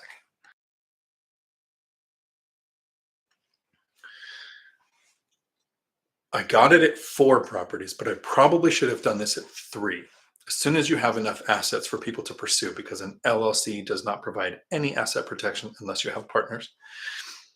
I got an umbrella policy, $2 million in coverage for $550 a year. So if there's a lawsuit that happens on a property and the personal injury goes above the $300,000 threshold, then it triggers the umbrella policy, which insures me and has all of the properties listed. Some umbrella policies will only let you list up to a certain number of properties, so you might end up needing 2. I have 7 properties, all covered by one umbrella, so I haven't ran into that yet, but I know it's a thing. So that's how insurance looks for me. Good question. Christopher. So you would favor Fort Lauderdale over, say, Pensacola, for example? Well, so the military installation is one economic driver. I would want at least 3. So if I was investing in a place where I don't know that if Matt, the lumberjack landlord, where he invests, he's investing in 3 towns. I don't know that there's any large military bases near him. I haven't heard him talk about it, but he's getting a 20% return, plenty of demand. So there's enough other economic drivers there where the location, to me, the base is just one aspect. Sometimes there's a large port. Sometimes you're in the really good area for Airbnb because it's where a lot of people travel. Especially in the winter, they might go to Florida or Arizona more so than they're likely to come here, which is an idea to think about if you're looking at traveling nurses. The traveling nurses that travel to Florida don't make a lot of money because a lot of traveling nurses want to go to Florida. I have a sister who is a traveling nurse in Ohio right now, where it's probably as cold as where I am right now. She is making, and this is a very technical medical term, an F ton of money being a traveling nurse in Ohio, right? So she actually took some time this week and gave me a Dion Talk. She was asking me about rentals, which is really cool. Thanks for reaching out if you ever watch this. But I asked her some traveling nurses questions, and she kind of broke that down. So if you're looking at traveling nurses, look for a place where it's not desirable to live there, because that's why they're paying the traveling nurses so much to go there. So and there's actually a website that she shared with me, which I should make a video about, on where it'll tell you regionally how much a traveling nurse gets compensated for being there. So the more the compensation, the more you can do her rent. For instance, her allotment is like $2,700 a month, and she's renting a 2-bedroom house for $1,500 a month. Area average in that area for the house is probably $1,500 a month. So the landlord thinks, oh, I've got a great deal. Maybe I've got a steady, maybe it's only $1,000 a month for the area average, and they're getting 15, so they feel like they're doing great, right? And I'm not saying my sister's name, so if I share information you don't want me to, you shouldn't talk to me, or you should tell me if you don't want me to share it. That owner could charge $2,000, $2,300, and the traveling nurse is still pocketing some, but that owner probably doesn't know the website to go and look up how much. And it's not the furnished finder, because that's where you post them. There's something that the traveling nurses use, and I don't have it memorized. I have on a message where this is where you go to look up what they'll compensate the traveling nurse for. So that was something I learned recently, that you don't want to look for Hawaii or Florida for traveling nurses, because they'd almost go there for regular pay because it's great weather and it's kind of like a vacation. You get to hang out on the beach. But that place where it kind of sucks and it's cold in the winter gets a lot more rent. Sorry.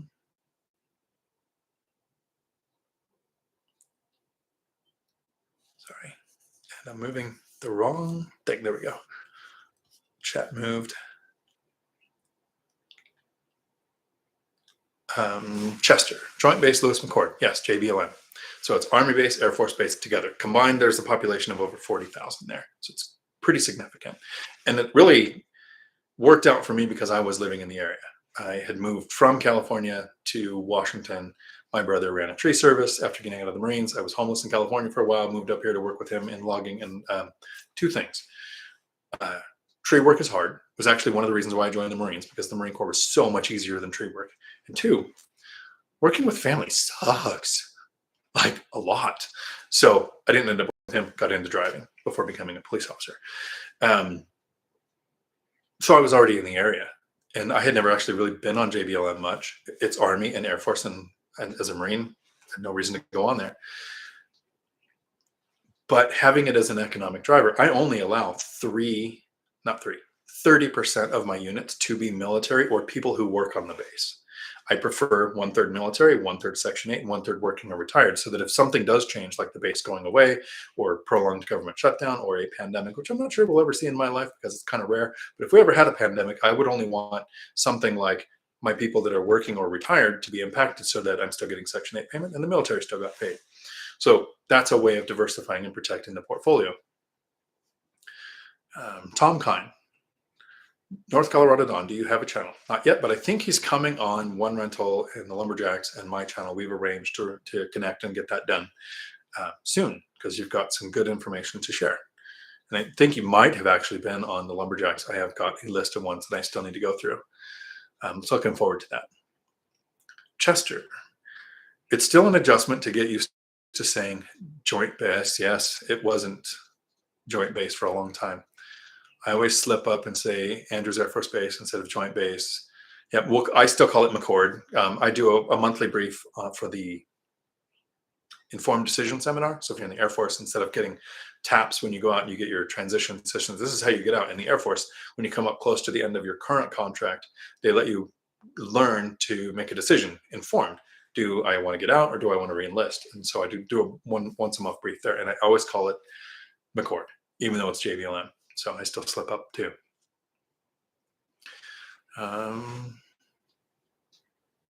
North Carolina, no, I do not. Don, to Tom, this stuff is over my head. I just recently joined the Facebook group. Gotcha. I don't know that it's above your head. I think one of the things that's really helped me as an investor is presenting the information in a teachable format. Sometimes if somebody asks me a question, I have got an answer because I've tested it, I've posted it in Facebook, I've made a video, I've emailed it to several people. So it sounds like I'm the super focused, super structured. 10 years ago, if somebody said, what is your investing strategy? I want to buy rental properties that make a profit. But if somebody says now, what's your investing strategy? Well, I do buy and hold small multifamily. I've house hacked twice.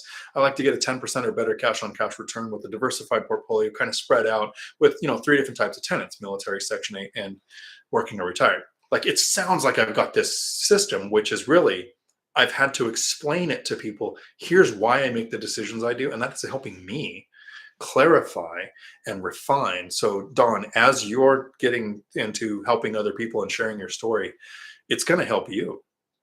When somebody says, well, why did you do that? There's going to be times where you sit back and you go, well, why the heck did I do that? And then you'll logically think through the process of why you did it, and it'll make sense using that, whatever that strategy is going forward. So that's the really cool thing with real estate. The more people you help, the better you benefit. So, Janet, when are you coming to LA? Today is cold here, 55. So I grew up out in Rosemont, went to school in Palmdale, so northern LA. Hated the desert because it's high desert out there. I don't like the cold. This is a high desert in Idaho too. Here's a trivia question. No, I can't do it on here. I was going to say I'd give away a book, but a trivia question. You can ask this of anybody. What is the largest desert in the world? Almost everyone's going to say the Sahara. The largest desert on Earth is the Antarctic, then the Arctic, then the Sahara. So it's the third largest desert. So when we talk about living in the northern LA up in Rosemont and Palmdale, it can go from 90 degrees to -10 in a day. So I wanted out of the desert. Join the Marines. Second reason to join the Marines. First, easier life. Second, get out of the desert. They put me in 29 Palms, Saudi Arabia, Kuwait, pretty much everywhere where there's just dirt. Got out of the Marines, looked at the whole country, and I wanted to go where it rains. That meant Washington State or Maine. And I'm a Stephen King reader, so I've read all the books in Maine, and I think everything there's trying to kill me. So I moved to Washington. Actually not a Stephen King fan. I just like to read the books because so many people have, so I can hold a conversation. I don't like his writing style. He's kind of like Kiyosaki. Kiyosaki's not a best writing author. He's a best selling author. King is the same way.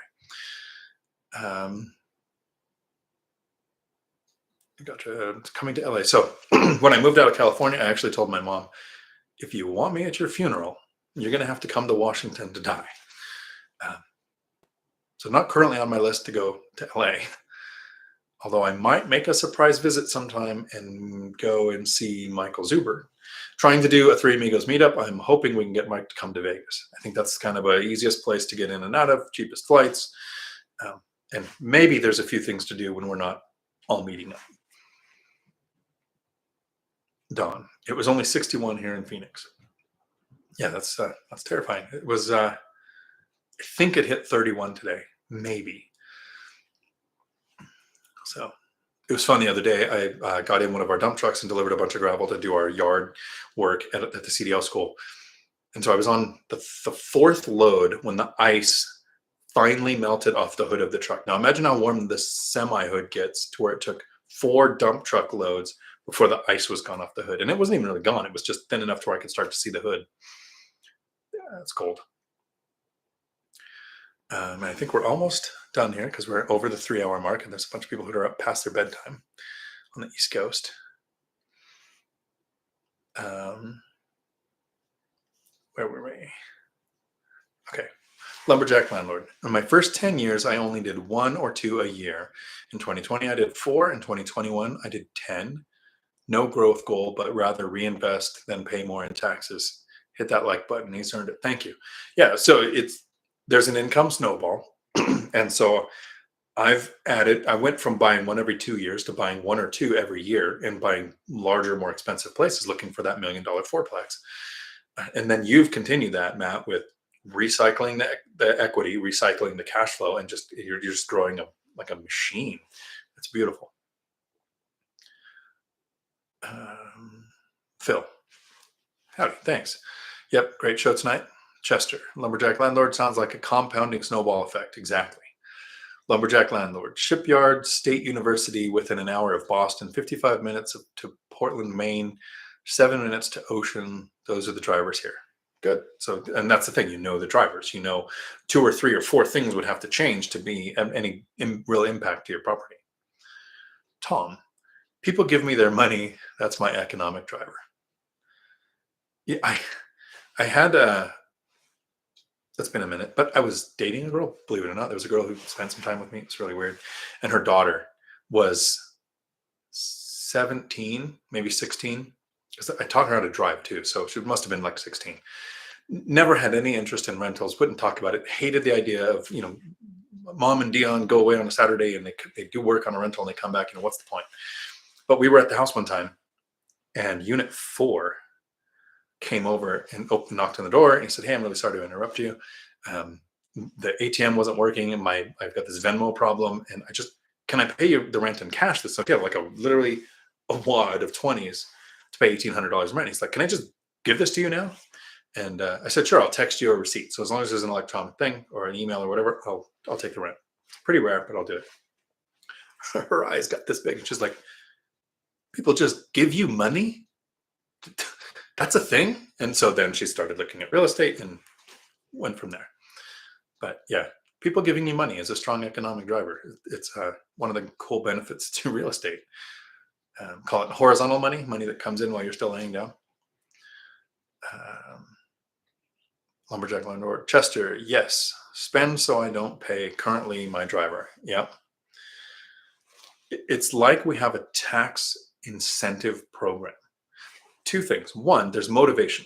We can get write-offs, depreciation, all of these tax benefits, like the people in Congress all own property. So they keep making laws that benefit people who own property. But in order to legally avoid taxes, we want to be buying, we want to be rehabbing, we want to be renting, we want to create housing. So one of the ways to help solve the housing crisis is to motivate investors to want to make houses. Um, yep. Where were we? Lumberjack. Yep. So Tom, the bank, the tenant, yep, gives you money. Chester, Janet, and Don. Although Lumberjack probably has us all beat, it's only upper 30s here in Mid-Atlantic. Yep. Christopher, the reason I chose those two, Pensacola only really the base, Fort Lauderdale got the base, Port Vacations, etc. Right, but how many colleges? How many hospitals? What is the population like? So there's a few other ones to look at too.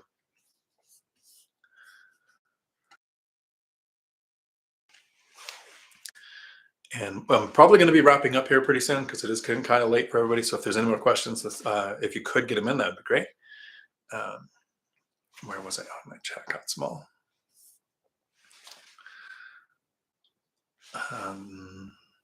Don, this is why I live in Arizona and my rentals are in Colorado. I left the cold 6 years ago and not looking back.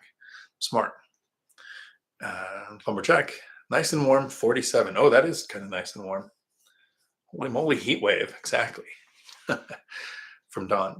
Dark Star Dream, Darkest Dreams 21. 47, still sleeveless weather here in Massachusetts. Yep. So when I sneak in to surprise Michael Zuber on a day where he would probably wear this, I'll be in a t-shirt. Tom, I also like to see what the BAH rate is for E6 is for rent. That is very good too. And on JBLM and Joint Base Lewis McCord in 2015 or 16, BAH for an E5 went from $1,460 to $1,800 a month, pretty much instantly giving a $400 rent increase to everyone within 20 miles of the base.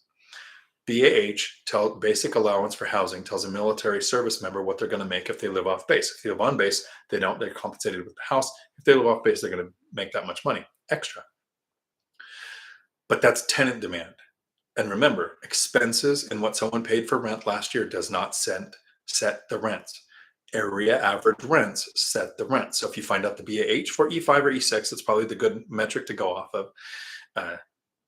That could actually be a good indicator of what the rents are going to be. Julie, Everett hospitals are paying up to $7,500 per week for traveling nurses. Yeah, it's crazy, and that's what they're getting paid. Part of that is what they're being allocated for housing. Nice, Tom. Oh my, I agree. Christopher, 4 degrees here in Wales. Nice, 4 degrees Celsius. And I went to school in America, so I don't know what that is. So 30 degrees Celsius is 77 degrees Fahrenheit. Like, I don't know. Like I said, school in America, they don't teach us that stuff.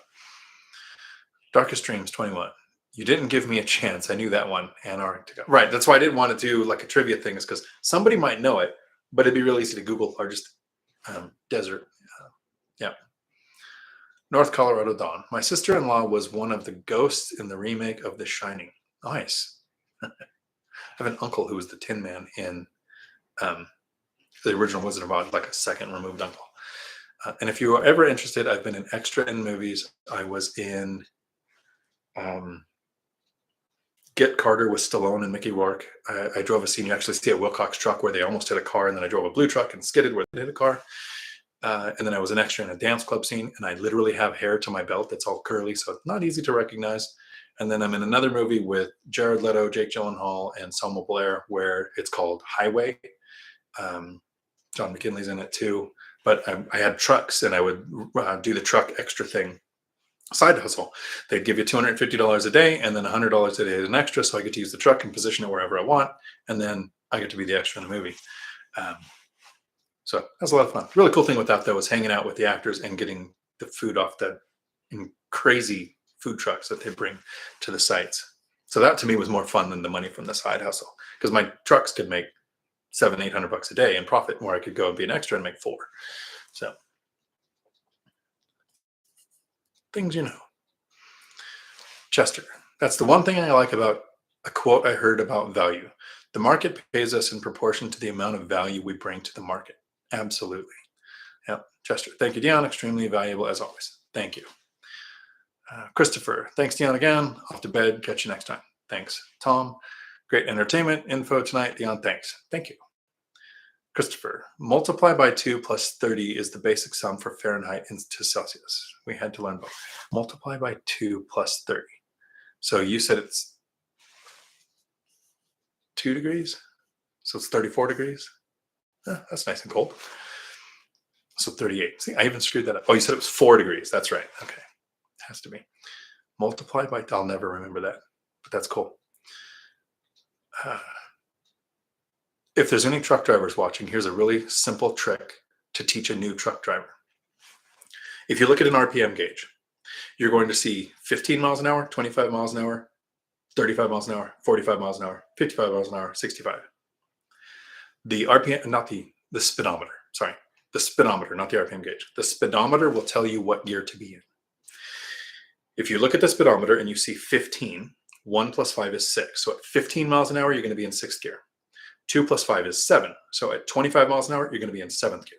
3 plus 5 is 8. So at 35, you're going to be in 8th gear. So if you're on a street where the speed limit is 35 and you have a new driver who shifts into 9th gear, the truck is going to want to do 45 miles per hour. If you keep it in 8th gear, the truck will want to do 35 miles an hour. There's your trucking class for today. So I know some math too. Cool trick. -40 is the same, regardless of whether you use... Nice. That's kind of cool. Candace, howdy. Pensacola, Airbnb, Navy Credit Union, college, Blue Angels. Nice. Cool. Well, I can't thank everybody enough for hanging out with me tonight. We only did 3 hours and 42 minutes. Yeah. So like I said at the very beginning of this, a nice short live stream. Thank you all very much. Until my next video, thanks for coming to my Dion Talk.